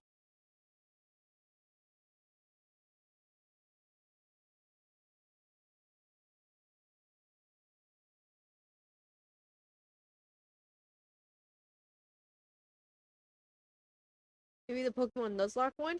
I like the Pokemon Nuzlocke ones.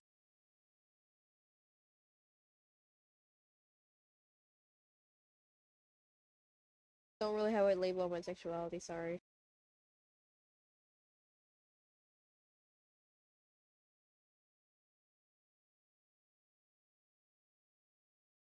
My card's outdated. It's okay. Ah! Cheated animations! Ah!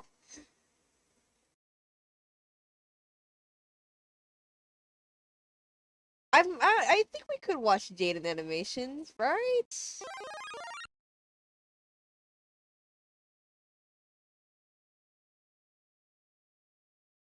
Who's Brie? Me.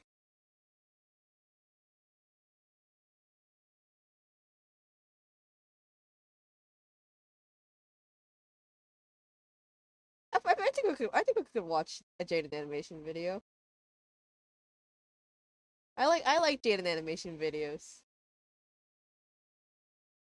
What the Brie? Wait, who's Brie? Yeah, my bad, guys. Sorry. Misled you all. Alright. Jaden animations! Woo! You know the drill at this point. Pokemon Woo! Fantasy dies, catch one Pokemon per route and nickname it to set up for emotional trauma. But this time we're doing something a bit different. A two-person Nuzlocke. It's technically called a Soul Link, but no one knows what that means. So basically you and person 2 play the same Pokemon game at the same time, following the same Nuzlocke rules. However, your Pokemon are linked, which means if my starter dies, player 2's starter also dies. And they can't do anything about it. Plus, we can only have one primary typing for both of our teams combined. So if I catch a water type and add it to my team, person 2 can't have a water type at all on theirs. And cherry on top, all Pokemon are randomized. I can walk into the grass at any point and accidentally find God. And maybe he'll just kill all my animals right then and there. So with all these new rules in place, I needed to find a player 2. One who's a real Pokemon master. Whoa, able to Jaden adapt, animations. improvise, and strategize all at the drop of a hat. And who else other than Pokemon Master himself? Jacob Alpharad, who at this point in time has a 50-50 Nuzlocke win ratio. Here's our Pokemon Heart Gold, Soul Silver, Soul Link Nuzlocke. We both go downstairs, barely greet our mom, and immediately beeline it to Professor Elm's lab to see what Pokemon he's got for us, because we don't know. They're random. In case you forgot what I just said, we stroll up to him and he pats Jacob on the head and goes, "Here, choose from these 3. I picked them specially for you. Torterra, Tentacruel, or Ludicolo." Alright, what do I get? Why not Mankey Ariados? Awesome. Jacob takes Torterra and I take Mankey, and we name them Franklin. On our way to talk to Mr. Pokemon, Jacob runs into a Regirock in a random patch of grass, which just flat out explodes on him. No one died, luckily, but also, oh my god. We get an egg, and immediately Professor Elm calls and tells us he's been robbed and bullied. You really couldn't handle being alone for 10 minutes, could you? On our way back to help a grown adult, we stumble onto a shady figure who scoffs, challenges us to a battle with Pokemon he stole from Elm, which we immediately win, scoffs again, then drops his wallet, passport, credit card, driver's license, social security, Target gift card on the ground in front of us for the world to see. Dude, get your crap together. You can't be doing that when you're a wanted fugitive. Back in the lab, Elm is crying on the floor as the police and our neighbor are trying to comfort him, and the police asks us if we saw anyone suspicious. Yes. We saw his info. Now here we get to name our rival. Jacob and I try to think of someone that we both shared some sort of rivalry with. When we remembered a certain professional Pokemon Nuzlocker has been consistently reacting and critiquing our Nuzlocke so far, some of his comments were more critical than others, and directed at one of us more than the other. Mr. Policeman, his name is Jan. Hi, Jan. Let's see if you can destroy us from the inside out. Anyway, our neighbor takes us out to some grass to show us how to catch a Pokemon, runs into Articuno, catches it in a Pokeball in the green, and turns to us and goes, "See? Just like that." They give us some Pokeballs and we can finally start our journey. We both run around in the grass and our first encounters are Barboach and Houndoom. This would have been awesome for Jacob, if he could catch the dang thing. Since we only had Pokeballs, Houndoom was not getting in the ball no matter what, and we ended up not getting that pair. But you know, it's alright. There's plenty more encounters like Hoppip Farfetch that Jacob accidentally kills, or Geodude Gyarados that Jacob accidentally kills, or Tyrogue Charizard that Jacob accidentally kills. Hey, why do I get this? And Jacob gets all this. And why do you keep killing him, Jacob? But finally, in the Ruins of Elf, we managed to catch a new pair. Sandslash Camerupt. Not bad at all. We tried to name them Michael, but both misspell it, so welcome to the team, Michels. Then on Route 32, we catch Totodile Beedrill, which is also pretty good, mainly for just me. We started combining the two Pokemon to create their names, so we ended up somehow with Bedrodo. We ran into a trainer who had a frickin' Palkia on his team. Oh, Fun God. fact, did you know if you Google Palkia type weakness, Google will tell you that he's weak to Fairy and Salamence? No other dragons, just Salamence. So Jacob and I started joking around every time we saw a Palkia. Oh no, if only I had a Salamence. Uh-oh, don't have a Salamence over here. It was kind of strange how many Palkias we ran into, but that didn't stop us from bullying every single one. So we take on Faulkner, the first gym leader, who has Kyogre Bronzor and Metagross Dragonair.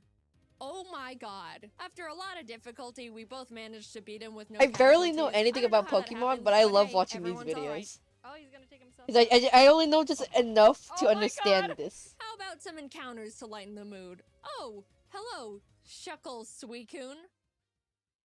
That Jacob accidentally kills. In Azalea Town, we challenge Bugsy, who luckily wasn't as stacked as Faulkner. And as we step outside, Jan, who is surprised we haven't been demolished yet, yeah, I'm surprised too, challenges us to a battle, which we also win. Hehehe. We run into Mawile Deoxys in the forest, who someone accidentally kills, and make Are our you way making to your Goldenrod, skin for your where there's a security Gamma guard that'll SMP give us Sonnet? both Yes. a Pokemon. He hands me a Porygon 2, which I'm ecstatic about, turns to Jacob, and gives him Regigigas, which we can't use because they're both normal types. Of all the legends you had to get, of course you get the only normal type besides actual God. We beat Whitney and in the national park find Piplup Flaffy, which we named Piplup! Flap. I pitched to Jacob that I'm willing to trade the Bedrodos to make room for this new pair, so he essentially switches Beedrill with Flaffy. which we Piplup! shake I on. love Welcome to Piplup. the team, Plaps. And then my Plap immediately almost gets killed. Jaden. I'll fix it. Sorry, my bad. We find Dragonair Shuppet, which is an actually insane pair we could use right away. But, yeah, I ended up killing that one.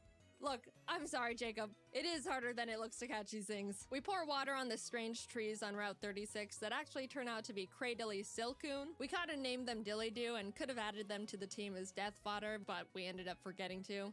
Which is, yeah, a pretty silly mistake, but what's the worst that could happen? Who needs death fodder in a Nuzlocke? Jacob and I make it to Ekritik and walk into the burned tower. As we were about to go down there, Jan runs up and is like, "You're only trying to catch Suicune to make yourselves look stronger than you actually are." And we're like, "No, we killed him a while ago." But he still wanted to battle, probably to show off the Mew he somehow found. We beat him yet again, go downstairs, scare off the dogs, and go challenge Morty. Jacob didn't have any trouble for the team Morty had for him. But for me, I was having a bit of a harder time because he had a Lugia, which neither me nor my team could even handle. All I could do was bubble beam it with Plap and pray I don't get crit one-shot as Jacob just sits there watching. But it ended up working out. We arrive in Olivine and climb the giant lighthouse, almost falling to our literal death along the way. Reach Jasmine at the top, who's like, "Climb back down and go get medicine for Amphi and Cianwood." And we were like, we almost died getting here. Surfing to Cianwood, we encountered Abomasnow Pupitar. And I know what you're thinking. Yeah, we did catch them. Abomatar joined the team immediately, and suddenly we've got a pretty powerful lineup going on. Also, a random guy in town gifted us a Mewtwo and Weepinbell. Finally, I'm the one with the legend now. But we had to box him because we couldn't have two grass types. All of this sudden shared luck combined with our 0-death win streak got us feeling pretty confident, which naturally means it's time to get kicked in the throat, specifically by a black belt martial artist. Gym leader Chuck was indescribably tough in the most bullcrap way possible. For me, Jacob had no trouble at all because he's Jacob. He had a Kingdra, which I brought Obamatar out for. Nothing else on my team could really do anything against it. The main drawback of this is Obamatar's Snow Warning ability, which creates hail, damaging every Pokemon, including my own, that's not an ice type, which is pretty inconvenient in a Nuzlocke. I even made a teeny tiny comment about it when I first got him. I'm gonna call it. Snow's gonna kill one of my Pokemon. Kingdra goes down, and Chuck's only other Pokemon, he's only got 2, is Frostlass, who, if you don't know, has Snowcloak. Snowcloak makes the Pokemon 20% harder to hit if there's hail. You want to know how many Pokemon in Gen 4 have this ability? 5. 3 of which being Mamoswine. You want to know how many Pokemon there are in Heart Gold, Soul Silver? 493. Now, I know these odds sound pretty awful already, but you know what this Frostlass does? She uses Ominous Wind. Ominous Wind has a 10% chance to boost every single stat of the user. She gets the stat boost twice in a row. After a lot of strategizing, we both decided the best option for us would be to send in Michael as death fodder to heal up Plap, because he's the only one that can really do anything at this point. And what happens? Please don't get another stat boost. He's good. He's so good. No. Oh my! Frostlass crit one-shots Michael as soon as he comes out. Our first deaths. Poor Camerupt. He was so proud for making it out of Chuck's gym and then just falls over dead for no reason. I got Plap healed up and basically started heal stalling, which, sure, isn't a noble strategy, but come on. After literally struggling against my own bad luck for what felt like hours, finally, Frostlass goes down. Finally. Holy shit. Jacob practically drags me out of the gym and we head to the BC. We decided to add a pair we caught back on Route 35, which was Charmeleon Donphan named Darfell. A fantastic duo. I was admittedly, and I think justifiably, still really salty about what we just went through, but Jacob convinced me that we should just move on. We got our Darfells leveled up and returned to Olivine to feed Amphi the medicine that we picked up so Jasmine would finally do her job. And check this out. Already done. You're right. Oh my god. Look at our 2 screens real quick. Nah, it's alright.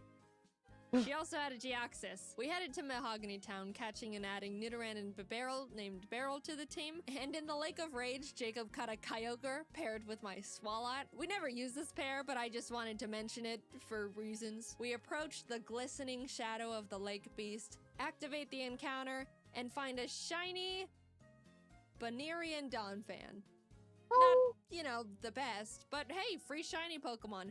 Doesn't hurt to Oop, I killed it. That's, again, my bad. Sorry. Lance walks up to us and goes, "Hi, I'm Lance." Grabs us by the wrist, kicks down the door to the Mahogany Town 7-Eleven, kills one of the guys in there, and runs into the rocket hideout where he continues to wipe out any living organism he finds down there. Classic Lance. We decided to copy him and beat up all the executives and their power generator. Right before we fly to Goldenrod, we pick up the 7th badge and then continue curb stomping Team Rocket. We were getting a bit too comfy though, and as Jacob wasn't paying attention, mainly because he just got a chicken sandwich, Obamatar was killed by a Golem's earthquake. Oh no. That was a really bad blow and stung much more because we weren't paying attention.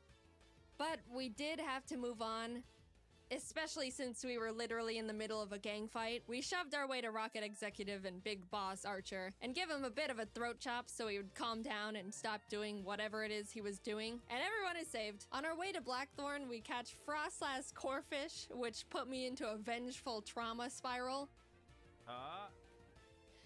You. And then Jacob caught himself both a Suicune and an Azelf. I want to do a Nuzlocke with and a took friend. on Claire, who led with a Mewtwo against me. I feel like I feel like if I were to do a Nuzlocke, it would be so confusing for me because I barely even understand Pokemon that much. So we talked to the old man behind the gym, and he's like, "So do you beat your Pokemon?" And we're like, "No." And he's like, "Awesome, Claire, give him the stupid badge." What? So now we can head to the Elite Four. Hey guys. I think you should go fight a horde of Asian women in Ecruteak. So we enter the Ecruteak Theater and start fighting the women, and the second girl for me sends out Ambipom. As I switched to Franklin, it screeched, which I didn't pay attention to. and Ambipom double hit killed Franklin. Our starters died. Dude, that was really sad. We were about to make it to the Elite Four with them. Oh, and bam, no. not alive anymore. They were with us through everything. No. Pretty much the backbone to our teams. Man, Jan's gonna make so much fun of us when he finds out. As we're still mourning, the last Kimono girl rest spams with Wailord. Do you have any dignity, woman? We're lamenting over here. We try to leave and the girls are all, no, go catch the legendary Pokemon. He's already got 3. So I head to Whirl Islands and Jacob scales the bell tower. And what legends do we find? The legendary Zangoose and Loudred. Finally, we have some freedom again. And as soon as we touch the water in Newbark to head to Victory Road, what pops up from the bottom of the lake but Entei himself? And Doduo. Oh my god! Hello, Dode. That's going in the box because fire types. We catch Cascoon Regirock in Victory Road, and heading towards the exit, Jan sprints up from behind us, and I iconically say, "This is your last chance to kill one of our Pokemon, Jan." And what happens? Oh my god. No. What happened? Oh. That's not great. Oh, Killed one no. of our Pokemon. Yeah, that sucks. That really sucks. Darfell was an incredible pair we've had since the 5th gym, and we really grew to lean on. We lost quite literally half our team right before the Elite Four. We beat Jan for the last time, enter the Indigo Plateau, and immediately bolt to the PC to see what kind of damage control we can do. After a very long time of trying to stitch together the best teams possible, we ended up with this. Ampharos Empoleon, Bibarel Nidoqueen, Beautifly Cradily, Dodrio Entei, and Victory Bell Mewtwo. I know! Wow, Jaden, super balanced. You've got Mewtwo and Entei and Jacob has a Beautifly. Look, this is the best we could do, I promise. Tell him, Jacob, tell him. Anyway, big deep breath. Here we go into the unknown depths of the Elite Four. Will, Coda, and Bruno were all no problem at all. We breezed right past them. Everything was going great. This is fine. Done. Yeah, he's. Oh my god. It's fine. I win these. On the other hand, Karen was not as nice. No, I just mean, what if he does any charge move? Oh. Okay, he just did cross chop. He's dead. It's fine. I was safe to fly him. I'm just paranoid. Oh my god. Yeah. Oh my god. Oh my god. Oh no. Guys, we're so sorry we got you killed in the first, 15 minutes of having you. We ended up getting out of the battle with no more casualties, but facing Lance with a team of 4 each is really not ideal, to say the least. But we walked up to him nonetheless. Whether we win or lose here, this is our last battle. He leads with Fiona and Ledian, which we were both like, ha ha ha, Lance, is this all you've got? And then he hits us with the no. Jacob was up against his Porygon Z, Rampardos, Licky Licky, Zapdos, and Plusle. And even though it's a pretty stacked team, he was holding his own and getting through them really well. On my end, I was dealing with a Giga-impacting Snorlax, which I really had nothing for. I just had to pray for no crits and as many misses as possible. It goes down eventually, and what does he send out next? Palkia. Oh, I could really use a Salamence right about now. This is what we get. We bullied Palkia so much during our journey here. Looking at my team, I don't have anything that can handle Palkia either, except for Mewtwo. And what happens? He gets Spatial Rend crit one-shot turn 1. Mewtwo? I'm in a lot of trouble. I took so much time getting past Snorlax that Jacob was already done with his battle, so all he could do was watch this massacre from the sidelines. I sent out Dillydoo to confuse Gollum and just try to chip away at him with basically nothing. And my god was I lucky, because if Palkia hit one more crit at any point, Dillydoo and the run was over. And I was forced to dance on that line for a long time. But eventually, Dillydoo lands the finishing blow. Yay! I was so proud. The pair that we caught so early on and deemed as death fodder was the one saving us. We're so sorry for doubting you, Dillydoo. Thank you for sticking by us. and not dying. But that was only half of Lance's team, might I remind you. Oh. Plap took out his Sand Slash, which stung, but Bastiodon came out, tanked Plap's Surf, and killed him with Metal Burst. No! I'm shocked with that one. That was our second oldest pair. Ever since our Franklins died, Jacob and I both started seeing the Plaps as our star members. Beryl came out and revenge finished the Bastiodon, and Lance's last Pokemon was big ol' hard-hitting, tanky frickin' Azumarill. I sent Dillydoo back out because Beryl would die immediately, and started the chipping game again. If that wasn't bad enough, Azumarill set up the rain and an Aqua Ring for itself, which turned this fight from, to, this awful one-on-one lasted 10 whole minutes. I slap him, he slaps back, much harder, and then heals, and then I heal. But eventually, Dillydoo wins the stalling battle, and Azumarill goes down. In an unpredictable turn of events, Dillydoo saved us from utter defeat. What an adventure we just went on. Insane encounters, insane bullcrap, friends, death, bullying, and the Dillydoos. Thanks for going on this journey with me, Jacob. I quite literally couldn't have done it without you. And a salute to the buddies we made along the way. Except you.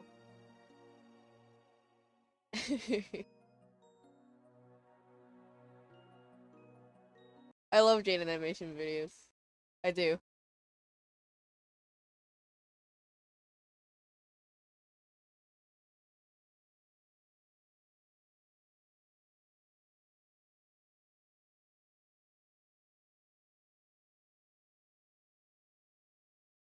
Her videos are so good. Yeah.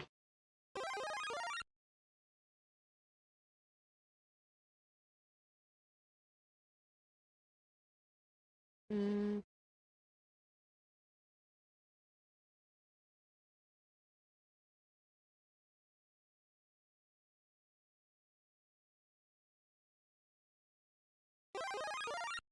Let's see. Now I don't know what to watch again.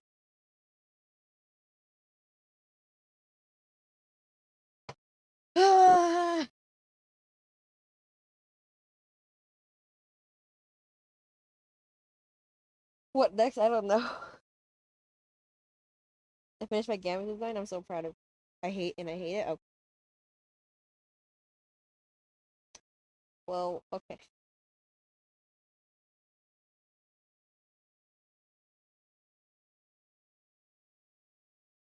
Excuse me? What the fuck?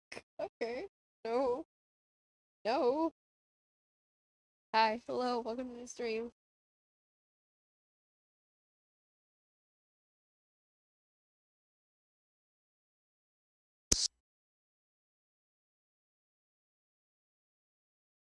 We're at the end of you.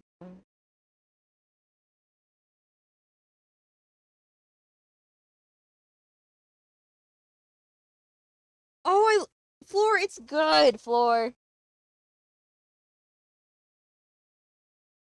Thank you. Yeah. The what? I don't like it. I like it.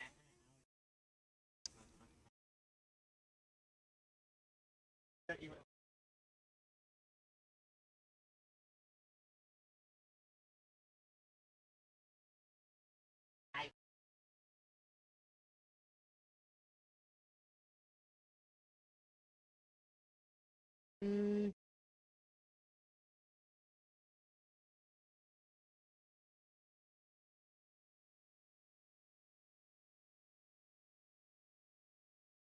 What are you doing? Well, I'm looking for a video to watch right now.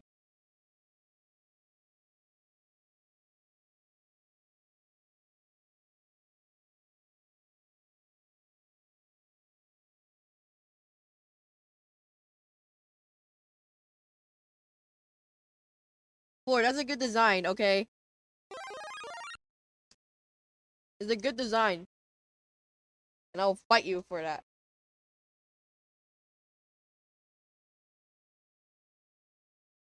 Well, that doesn't. Oh.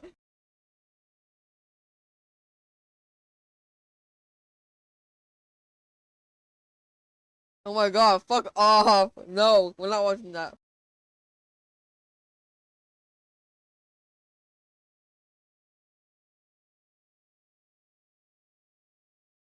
Oh wait, we didn't finish watching that Sonic thing. Sonic Destruction. Yeah.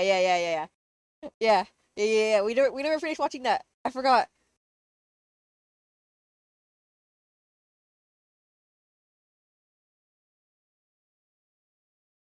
Okay, before we do that, I'll be right back. Actually, let me go to chill for this one. Since I'm eating right now, I'm not gonna be doing work while I'm eating.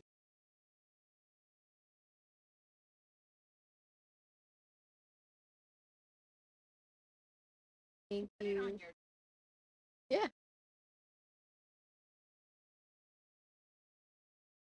I'll be right back here. You guys can have some elevator music while you guys wait.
I'm back.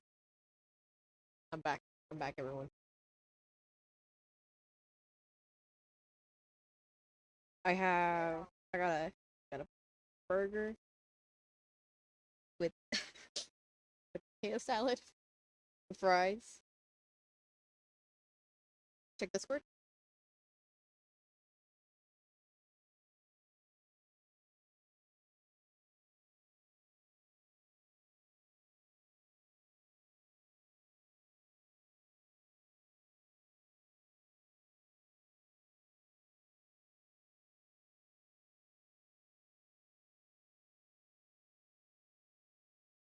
Not the potato salad. So sorry, Floor. So sorry. Okay. Let's watch this video. Right, there you go. And a clean-shaven face looking out over the room. He smiles. Beautiful, isn't it? The camera then pans over to see the man is Dr. Gerald Robotnik. He stands, arms crossed, staring at a row upon row of I got don't know what was your share. Oh, sorry. Here you go. You guys get some fries. Each one, our particular creation of his swims around. I am a little creation. This creation is a black creature, vaguely humanoid in its shape. It has small legs, 2 short arms with claw-like fingers, and a long, snake-like neck. A single large eye sits in the middle of its head. A single toothy mouth fills its entire underside, with 3 nostrils on its side. Yes. At the base of his throat sits a gem, a blue, translucent gem. These are the specimens of the beast known as the Horde. Holy shit! The Horde! Gerald looking at his test tube like, yes, my ultimate creation, a fucked up snake that can only live in fucking minerals. Work in progress. Indeed they are, Dad. With this. What? What's that man doing here? His dad. It's Daddy. It's Pops. Papa. Everyone shut up. It's Papa.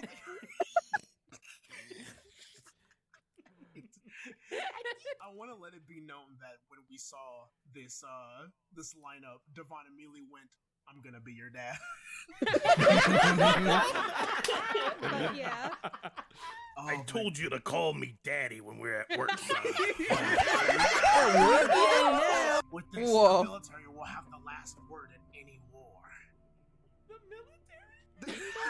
You know. Isn't that like... Yeah, the troops. We see a close-up of a single tube containing a slightly different creature. This one looks very similar to Sonic, but colored black and red. There are a few notable Oh my god! differences, however. No way! Its arms and legs are longer. Its eyes are larger. And it has a long, lizard-like tail instead of a second hand. What? What? What? What? What? Famous second head. Hello? Listen, Wait, so Sonic. Like, the tail is coming from the top? Listen, Sonic, I have found new power in becoming a scaly. In addition, this beast has a gem located in its stomach, rather than its throat. This is my crystal gem cosplay. Awesome. I eated it. No.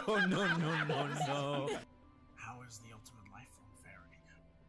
The camera pans up to Dr. Eggman's face. It seems to be developing well. Its strength, speed, and resilience are far beyond that of any creature.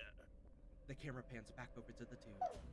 If it continues developing at this rate, it should be able to survive outside the tank for 3 more months. I have an important mission for you. The camera switches to an outside view of the entire room. What? The camera switches to an outside view of the entire room, where we see that it seems to be located at the bottom of a large underground complex. Large metal hallways, they love large. Large metal hallways twist and wind their way several hundred yards in any direction. Whichever way you want. Military soldiers stand ready at various intervals. All equipped with the latest weapons and armor. Large, heavily armored war machines are parked in the center of the halls. Large metal elevators connect the floors above and below this one, where more soldiers prepare for battle. The camera slowly zooms in on a large metal door at the end of the hallway. The door has a large transparent window. You see Dr. Robotnik and Gerald standing. Dr. Robotnik is wearing a military uniform, and Gerald is wearing a less decorative version of the armor worn by the soldiers. Hold on, my brain's hurting right now. Alright. I'm gonna read these lines as best as I can, but I'm gonna die.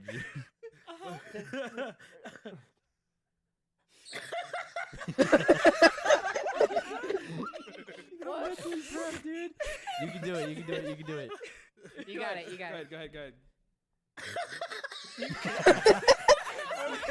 What is it? The door opens, and the camera focuses on Gerald and Dr. Robotnik, who are different Dad? people now. What? Wait, what? Wait, what? Wait, what? What? What? Some PPG shit. Keep reading. We slowly zoom in on Dr. Robotnik's face. What is it, Dad? We continue to part ways with Gerald and Dr. Robotnik as the tension builds and the music swells. We see a close-up of Dr. Robotnik's face as he begins to speak. Yes, Dad. What? What happened? What? What?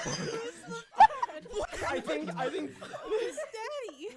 I think Gerald's like having a talk with an angel right now or something. Did he get mind swapped? What the fuck happened? Is this Freaky Friday? Gerald's dying in the hallway. He's just on his hands and he's crawling, seeing his dead father. Dad! You wouldn't understand. Dad is a rank in the military. Given this and also like the fucked up fish snake, I think he might just be too old to be inventing things. Gerald, I have a special mission for you. What is it, Dad? We see a close-up of Dr. Robotnik's face as he begins to speak. Which is the same line I just fucking read. He keeps zooming in. Gerald, the ultimate life form is nearly ready. We part ways with Dr. Robotnik and Gerald as the tension boils. I want fucking out of here. I want out of this shit. Cut to city, evening. We see the city of Station Square at night. Cut to interior casino. Okay. Sonic the Hedgehog, with his spikes gelled down and wearing a leather jacket, walks into a casino. A large crowd of people can be seen through the entrance.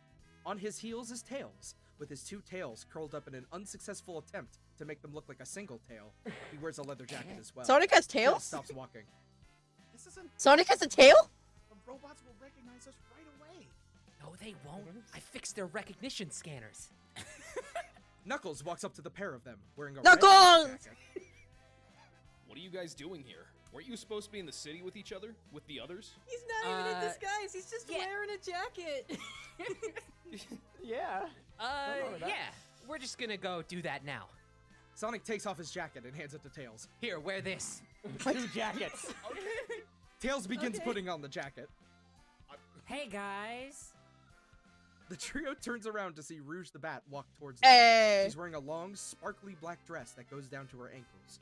On her back are a pair of bat-like wings. No way, really? No way, really? This has fucking haunted me for the past week. What do you mean by bat-like? Do you mean they are like bat wings, or do you mean the wings individually are shaped like entire bats? They're Well, bat-like. obviously I'm not a bat, so it's the second one. Hey, what are you doing here? I thought you'd be in the city helping the others. They don't need my help. Is anyone in the city helping the others? Knuckles, relax. They've got it under control. Who's The they? civilians will be fine. It's fine, don't worry about it. Exterior city, evening. We see Shadow and Silver walking down the street. Shadow wears a red t-shirt with a black Watching jacket Sonic over it. without me, I'm On so his sorry. wrists I'm are so a pair sorry, of Lynn. Black gauntlets with gold wrist guards. Silver has his hoodie on. His classic hoodie. Yo, Shadow walking out there with like the coolest heat, and Silver dripless. This place is a dump. Shut up. It's not that bad. Tell me, when were you planning on telling me that you're moving here? I'm not. I just came to visit my friend. Friend? What friend? You've never mentioned a friend before. Yeah, well, I made one. Shadow doesn't look amused. I for some reason I read that like he made one like out of like a homunculus. Yeah, we'll keep reading and maybe. Is it a girl? Silver looks at Shadow What? with a mix of What? repulsion and confusion. Fuck? Shadow?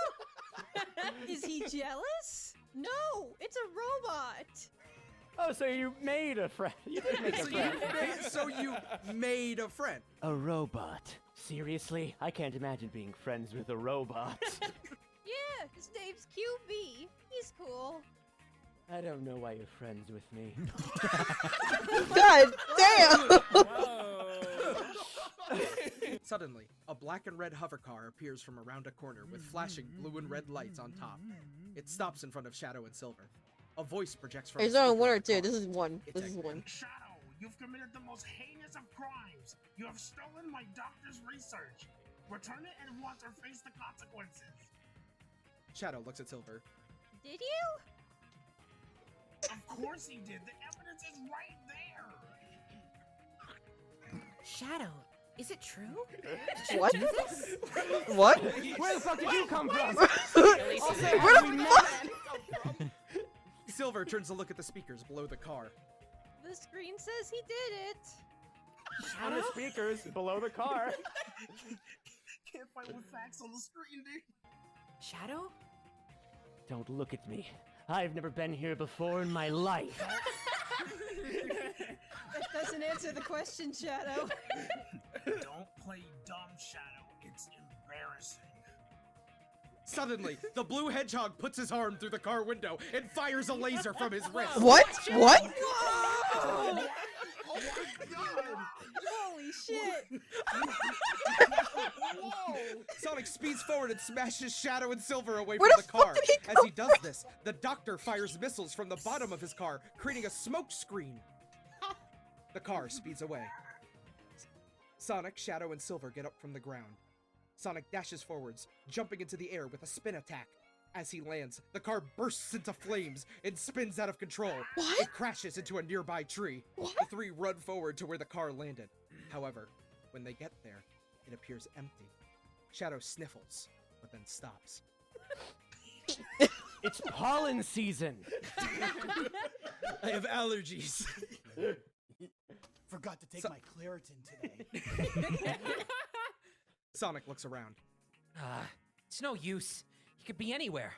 It's no use! This will end it! From off-screen, a piercing From off-screen, a piercing cry is heard. Sonic and Shadow run to the source of the noise. They see a black hedgehog with green eyes on his hands and knees, sobbing. What? Shadow. What? Oh God! Read the next line. Wait, yeah, here it comes. Wait. Shadow looks up at Shadow. Shadow Okay. 2. What? Which one is which? Okay, I'm sorry, brother. I have failed you again. Sonic takes a step back in shock. Shadow looks up at him. I failed the whole world. And worst of all, I failed our promise to her. Oh God. Sonic sits down Maria, next to him. Maria. He faces Shadow. Listen, Shadow. It's okay. Shadow punches him in the face. No, it's not okay. She's dead because of me. Sonic uses his tail to grab a rock. He throws it into the woods. I didn't have a tail. I thought he had a second head. What? Unrelated. Sonic's famous tail attack. No. He has two heads. So, It's tail time. so things are about to get fucking wild. I just want to say right now, I actually really fucking like where this is going. Yeah, no, Like, it's the direction great. of this. No, just wait. Shadow, listen. What? Let's get back to what's important. What do you mean? Sonic points at Shadow.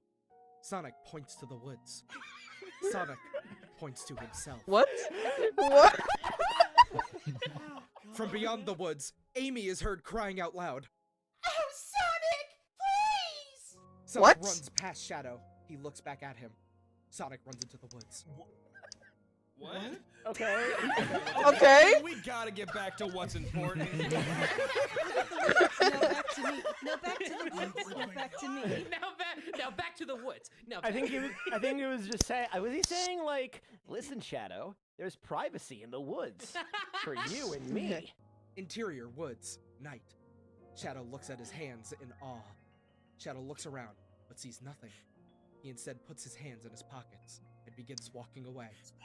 Interior woods, night. Where's the pockets? Suddenly, a hand grabs Shadow's shoulder.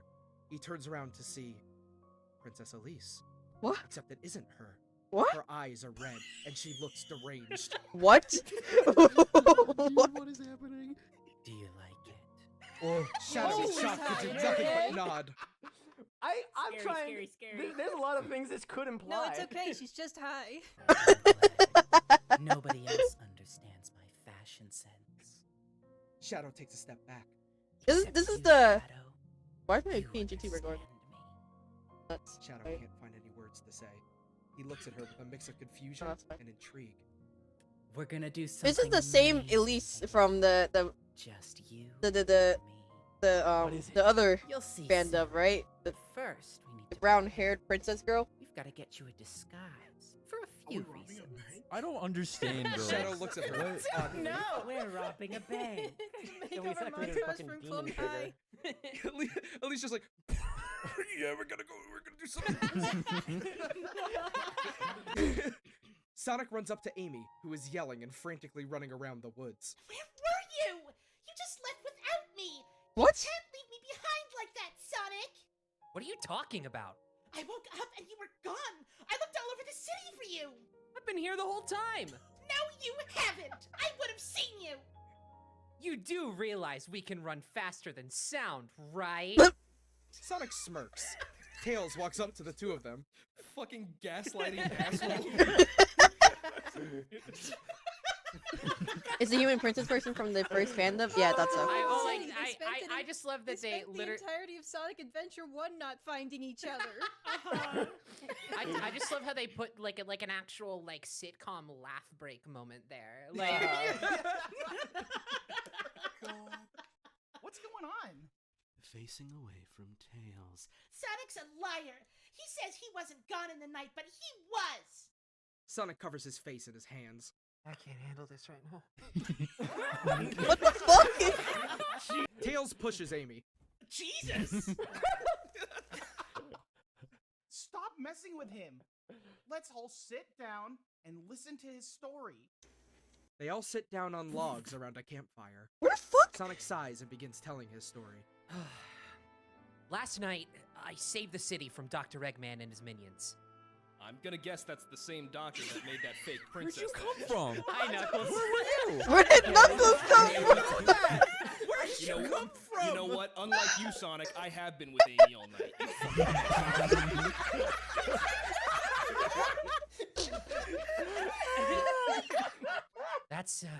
That's right.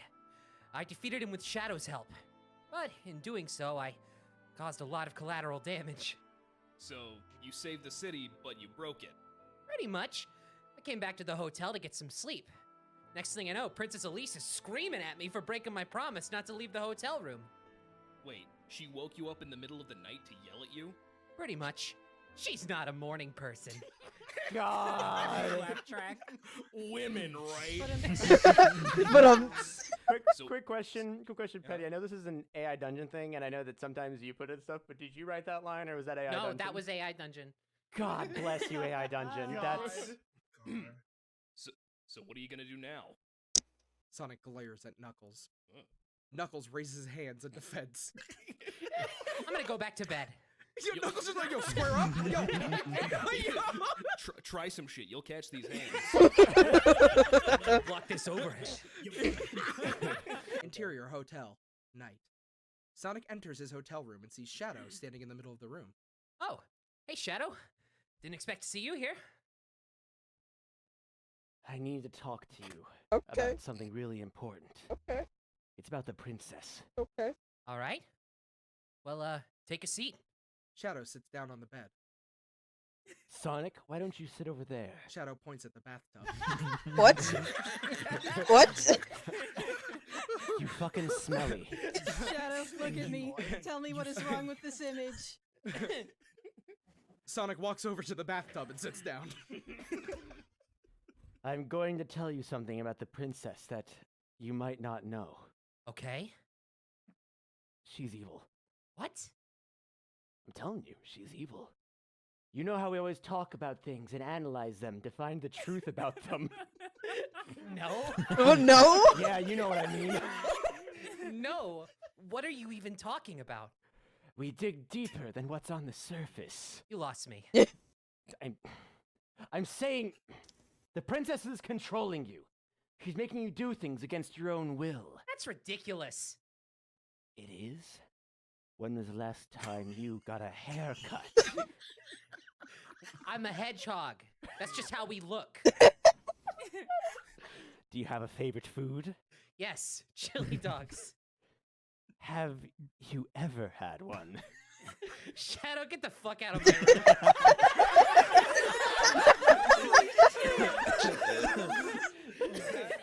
That was hilarious. That was hilarious. Shadow stands up from the bed and glares at Sonic. Suddenly, a knock is heard on the door. Hello? Is this where the meeting is? It says meeting on the door. Yeah, come in. Okay. Knuckles enters. Shadow turns to face him. Sorry for the mess. Shadow was just leaving. Are Rouge and Silver going to be able to make it? No, they said something came up. Okay, can you give them a call to let them know the meeting time? We gotta get this taken care of as soon as possible. Everyone who's here has been briefed on the situation. I love how, like, they're not doing it. They're just like, they keep talking, we gotta do something about this fucking old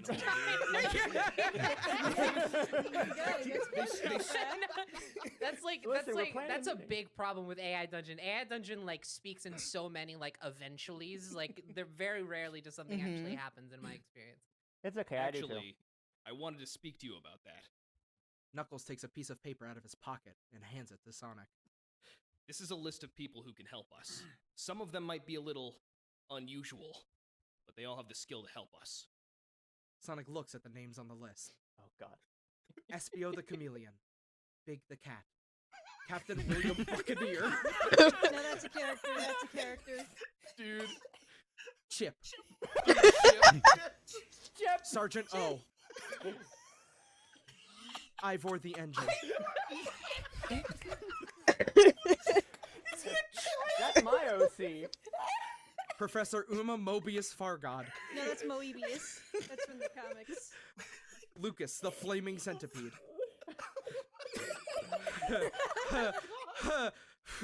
Espio the Chameleon is a character from the Sonic comics. Knuckles, this is Big just the a Cat is a photo character wiki from the page. Sonic Adventure games. Sonic folds up the list and stuffs it into his leather jacket. He's been wearing his jacket since the casino. He's been wearing it the whole time. He took it off! He took it off! He got a new one. He's in his hotel room. He grows them.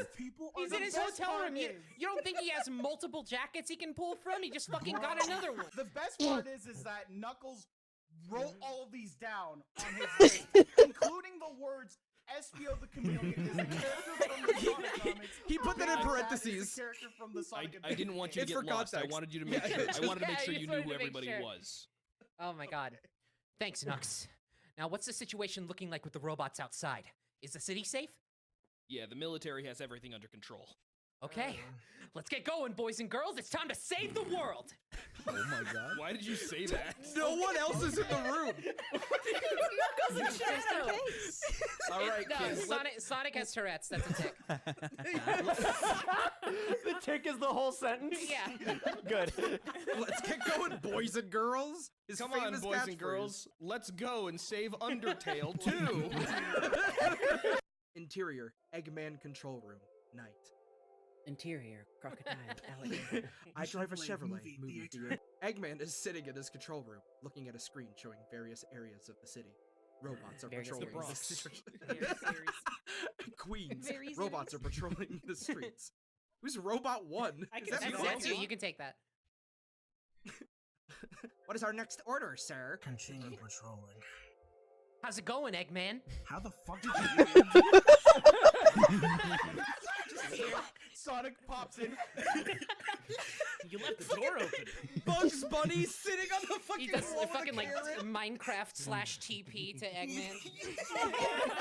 Fucking Buenos dias, Eggman. Can you read the line again, please? How's it going, Eggman?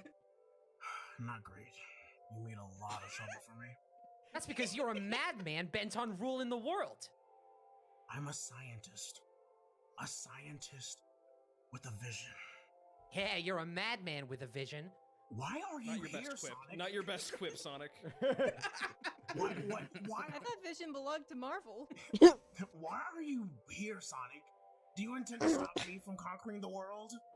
Actually, I came here to stop you from destroying it.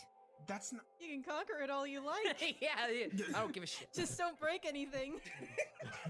It's too late for that. The planet's life force has already been depleted. It has no chance of recovery.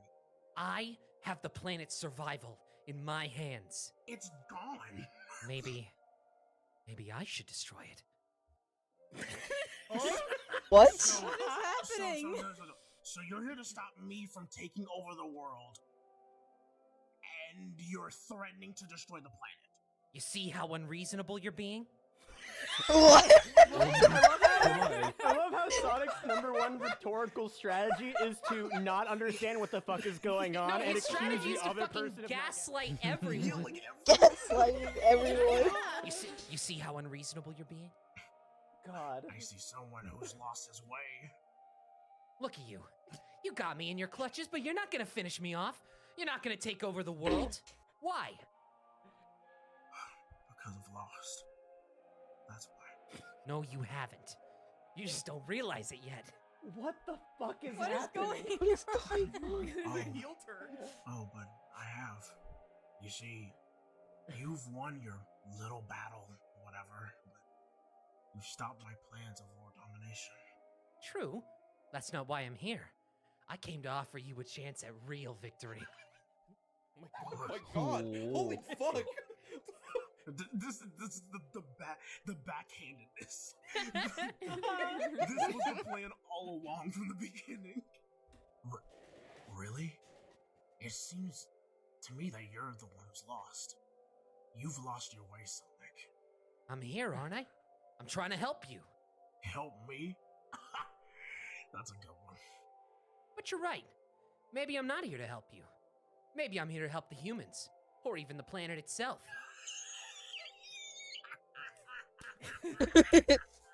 I want you to let everyone go. Oh yeah? And what are you gonna do about it? I challenge you. A race. If I win, you What? have to promise to never bother What? these people again. You know, I've been planning this for years. Eggman presses a button on his control panel, opening a large metal door to the right. Beyond the door stands Gerald and the ultimate life form from the gunhold. So, you're entering your super weapon in this race? I'm not entering anything. The ultimate life form is autonomous. Its own being. It's the first of its kind. What, you're just letting it loose? Aren't you worried it'll kill everyone? It can do whatever it wants. Doctor, what are you doing? Ignores Gerald, addresses everyone else. Whoever that was. I don't expect you'll be able to beat him. He's the future. Roars. Right. Ignores the ultimate life form, addresses. Wait, no, let me redo that. Just.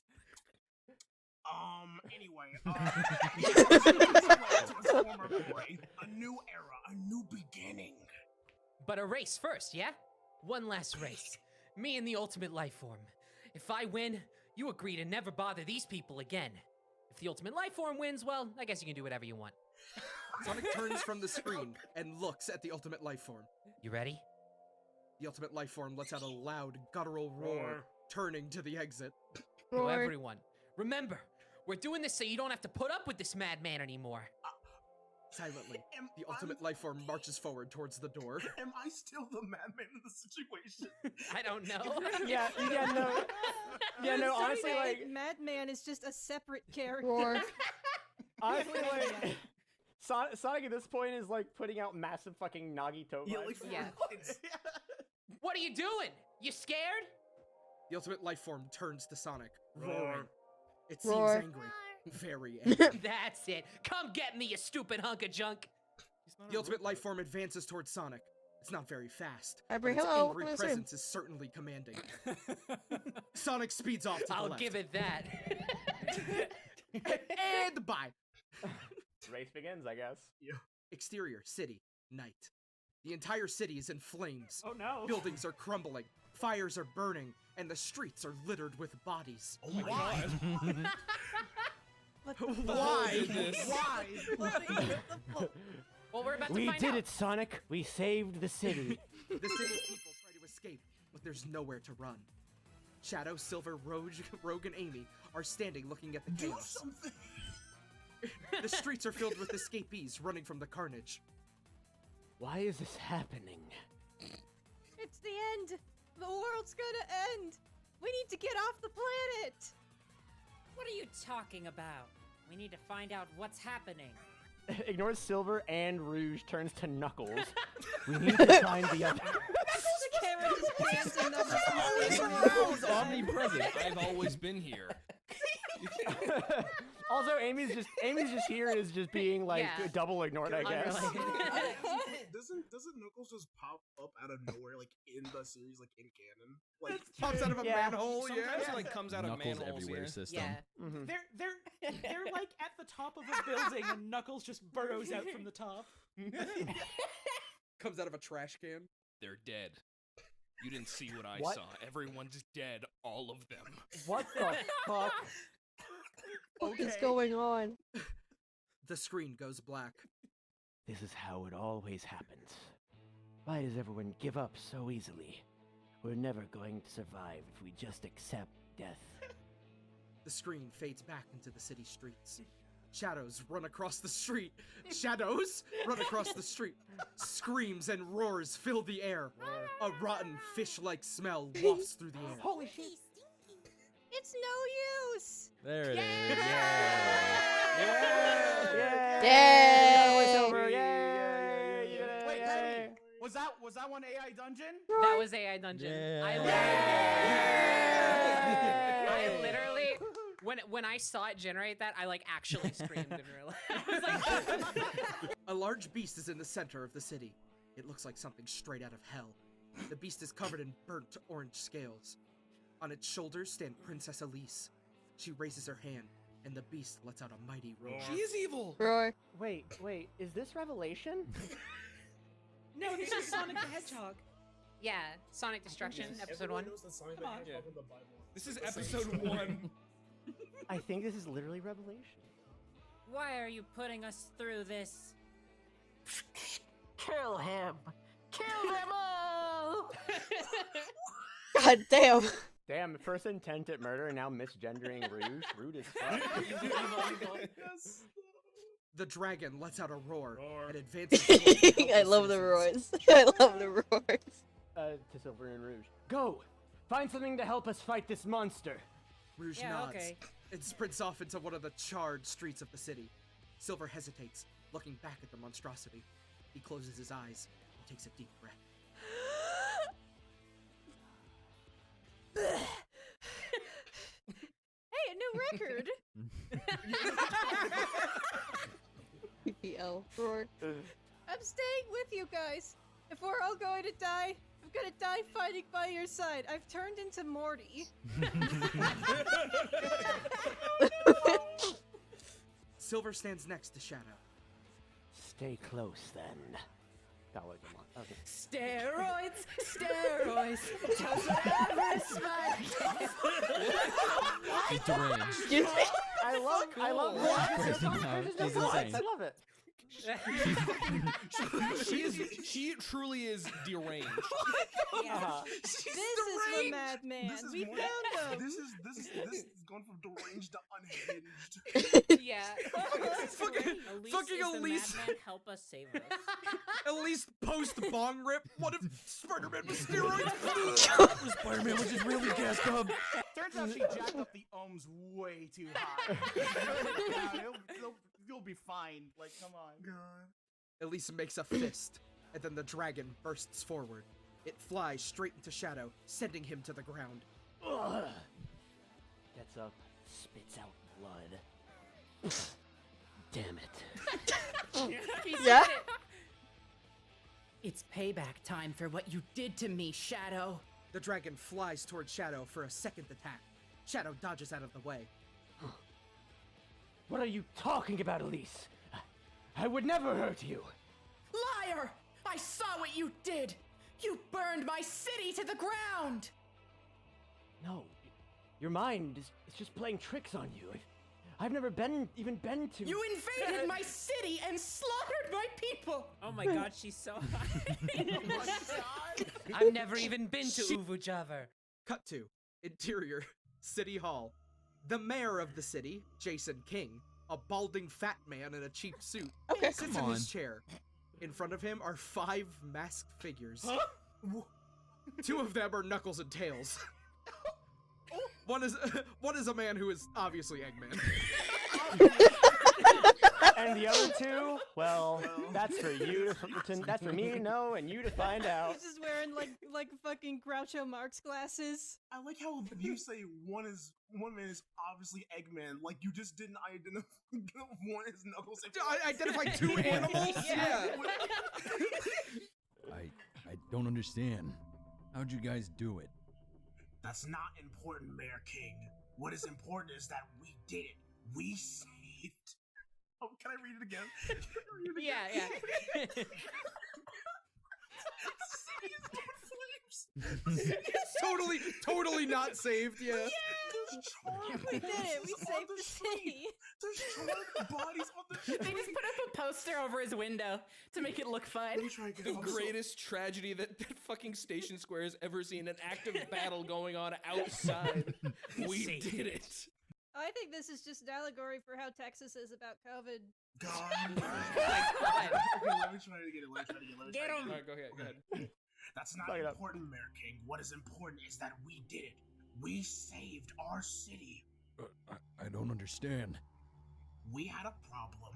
A big problem. A demon from another dimension was going to destroy this city. but we found a way to stop it. So why is there still a large dragon outside terrorizing everyone? And who's that princess next to it? Okay, never mind. Can I admit something? There goes my fucking theory. Can I admit something? I wrote that. Okay, yeah, I figured. Thank you. I figured. That seemed like a very, you line. Steps forward. Because someone pulled at the wrong thread and unraveled our timeline. There was once a hero who saved the city.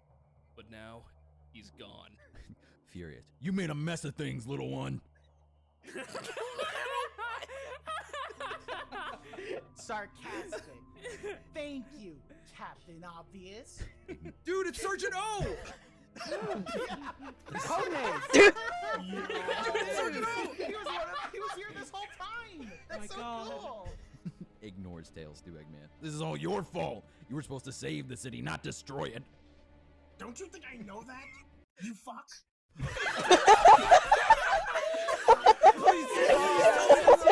Please tell me that's the AI. City, not destroy it. Was that the AI? Listen, I'm almost certain that was that Penny wrote that one. No, but, like, that was God. the AI.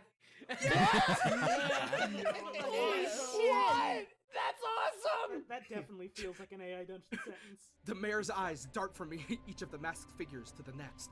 He looks confused. What the hell's going on? Who are all you people? The ghost says he just left his body. End scene. Just realized what the hell's going on. This town is doomed. Everybody here is so zonked out. The Sonic heroes, their whole prerogative is just to convince everybody that they already did everything. Like, it's done. We did it. We saved the city. They already did everything, and anyone who protests is fucking crazy for thinking otherwise. Oh my god! They're the Gaslight Gatekeep girl bosses. Oh my god! Wow. We got it, everybody. They were here the whole time. Who are the other two masked figures? Oh, you know. Sergeant O and SBO the Chameleon is a character from the Sonic the Hedgehog comics. True. Interior, Eggman control room, night. Sonic and the Ultimate Lifeform are locked in an incredible battle. They fly in quick circles around each other, trading blows with their claws. The Ultimate Lifeform lands a heavy punch to the side of the Hedgehog's head. The Hedgehog, however, quickly recovers and elbows the monster in the face. The monster stumbles backwards, but then leaps forward with a heavy punch of his own. The Hedgehog rolls out of the way and onto his feet as the monster falls forward. The Hedgehog quickly leaps up to meet him, bringing both sets of claws down onto the monster's head. You ready to give up yet? I have to save the world, you know. Can't be wasting time with you. The monster doesn't respond. Instead, he whips Sonic off of his body and onto the floor. The Hedgehog quickly skids along the floor, but is quick to leap back up. The monster slowly approaches him, and Sonic backs away slowly. Come on, you fucker. Oh my god! I'm invested. The monster lashes out at the Hedgehog, striking him in the chest. Sonic is sent hurtling through the air and slams into a computer screen. The monster walks slowly towards him. Sonic gets up, slowly, with a hand pressed against his chest. No. He looks up at his opponent. The monster lets out a terrible growl and speeds towards the Hedgehog. Sonic doesn't have enough time to dodge. The monster slams into him, the weight of his body crushing the life out of him. I wasn't fast enough. Okay. Sonic the Hedgehog reaches a hand out to the control console above him as he lets out his final breath. What? Desperately pushing the big red Dead? button that says, release lock. The button clicks, and a loud screeching sound is heard as the wall stood behind the monstrosity for so long falls to the ground. The Ultimate Lifeform is flung from the ship, crashing down to the city below. Sonic's body lies there on the floor. She dead? The ship, Holy shit. without a pilot, is quickly taken over by computerized controls. What? Huh? It turns and flies away from Earth. Sonic? This really is like Ultron. Listen, I was concerned that like, shit, Sonic's fucking dead. Then I remembered, wait, Elise! Oh no! So I mean, that's one idea. Exterior, city, night. The city continues to burn as Shadow, Elise, and the dragon are locked in battle. Elise looks up as the flying fortress soars overhead. The dragon lets out a mighty roar as he realizes what's happened. Shadow turns to see the ship flying off into the distance. Shit!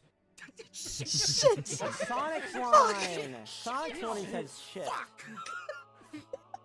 The dragon chases after the ship as the heroes from below watch it fly away over the trees.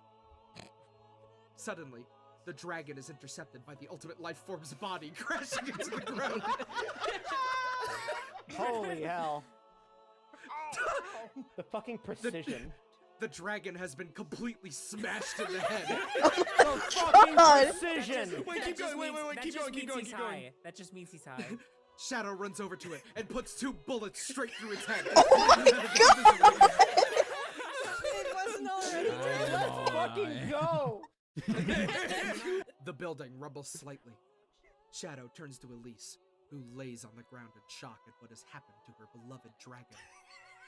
Shadow runs over to her and gently picks her head up off the ground. Come on, let's get out of here. He's gone, Shadow. I know he's gone. I'm not an idiot. The fight's not over. We need to get out of here. There's no way of knowing how much damage that ship did as it was flying overhead. This city could be leveled by an explosion any moment. Shadow, I don't want to run anymore. Well, that fucking sucks. We're in Sonic the Hedgehog. Don't say that. We have to keep going. No. It's done for me, Shadow. I want you to take me home. But... What?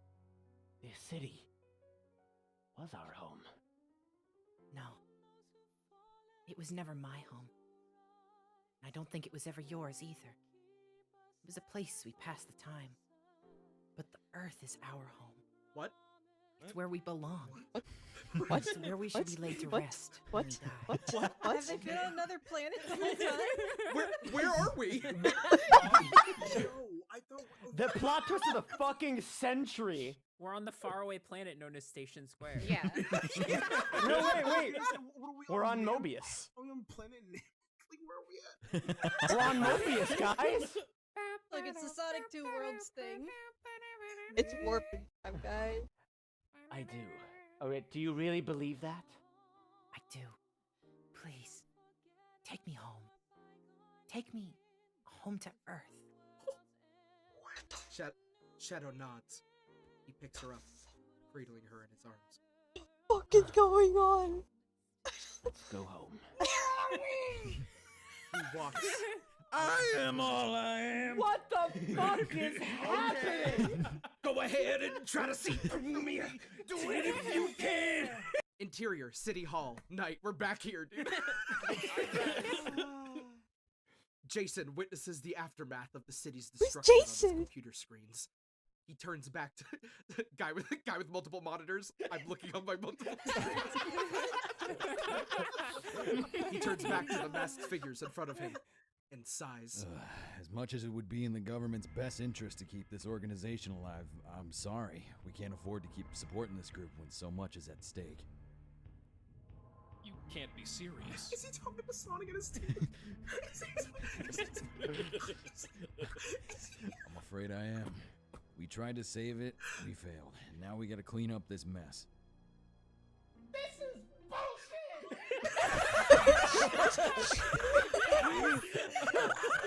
Calm down, little creature. Calm down, you little freak. Calm down, you little Calm down, you little freak. This organization will cause more harm to this world than any other thing in existence. You can't seriously believe that. I absolutely do, and I'm going to prove it. The group begins to argue among themselves as they try to come to grips with their situation. Silence! I know this comes as a shock, but it's for the greater good of the world. Suddenly, Amy and Rouge enter the room. It's about time you got here. We've been waiting forever. What? You are here in my house under my permission, and you make me wait. Amy learns had a gaslight. And it's trying it on hard mode.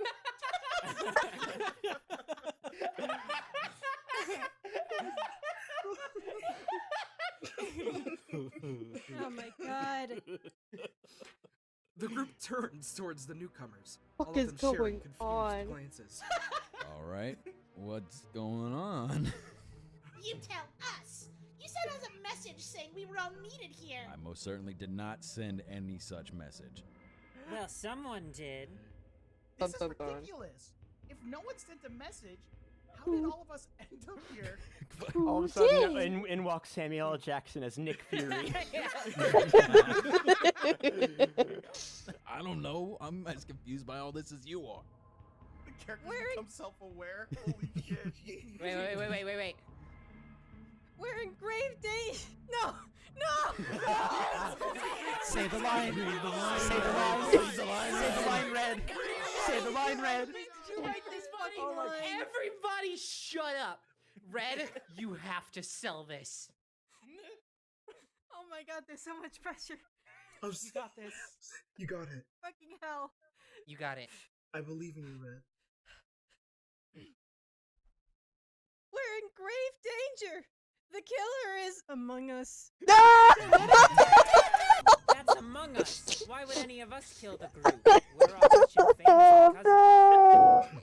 Yeah, this is some sort of sick joke. I think we all should leave if this is going to turn into a mess. No! I agree. Let's all just leave now. A voice cries out from off screen. It's the voice of Gerald Robotnik. He's just as confused as the others are. Wait! Stop! What's going on? The group turns to look at him. The city is destroyed because of your insolence. Why would I destroy the city? I live here! You know what? You raised some good points there, buddy. Oh man!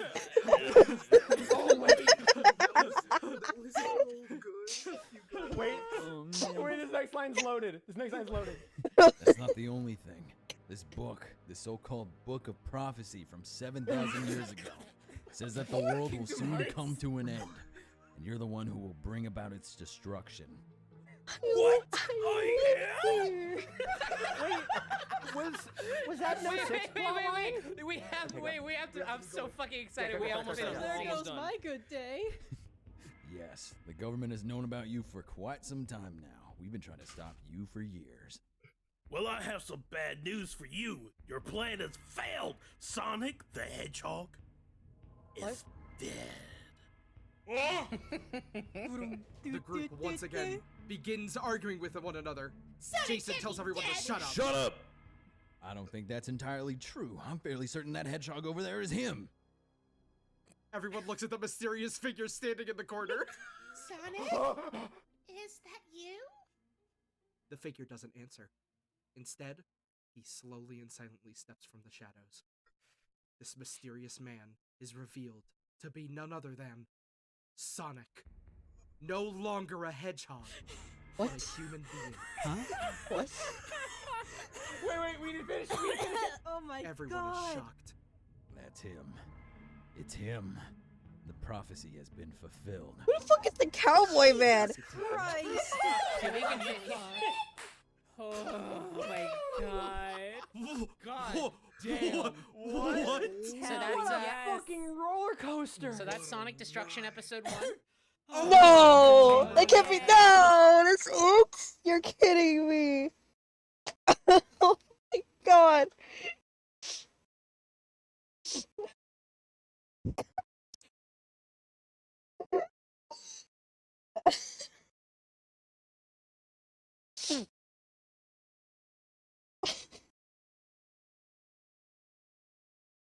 There's another episode.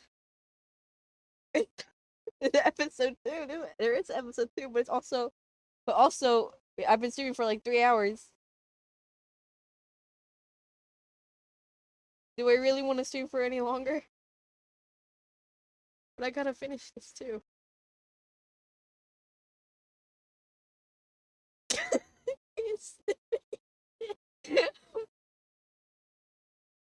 Tomorrow then? Yeah, sure. I'll probably continue working on this tomorrow. So, yeah. Alright. With that being said, everyone. Okay, let me just save this. As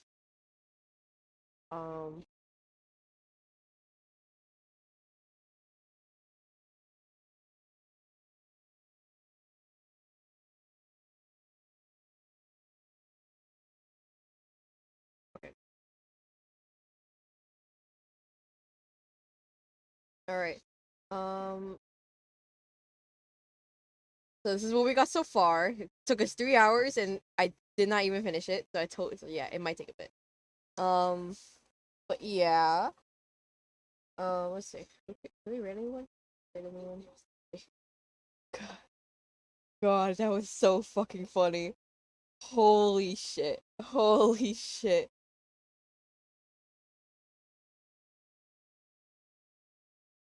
Oh, we can raid rat. Alright, let's raid rat party. Alright. Thank you all so much for being here today. I really appreciate it a lot. I'll be streaming tomorrow around the same time. So I hope to see you guys then, everyone. This is a really, really fun stream. I'm gonna watch the second one tomorrow with you guys. Alright. Bye-bye, everyone. Take care. Hope you all have a lovely rest of your day or night. And I hope to see you guys tomorrow.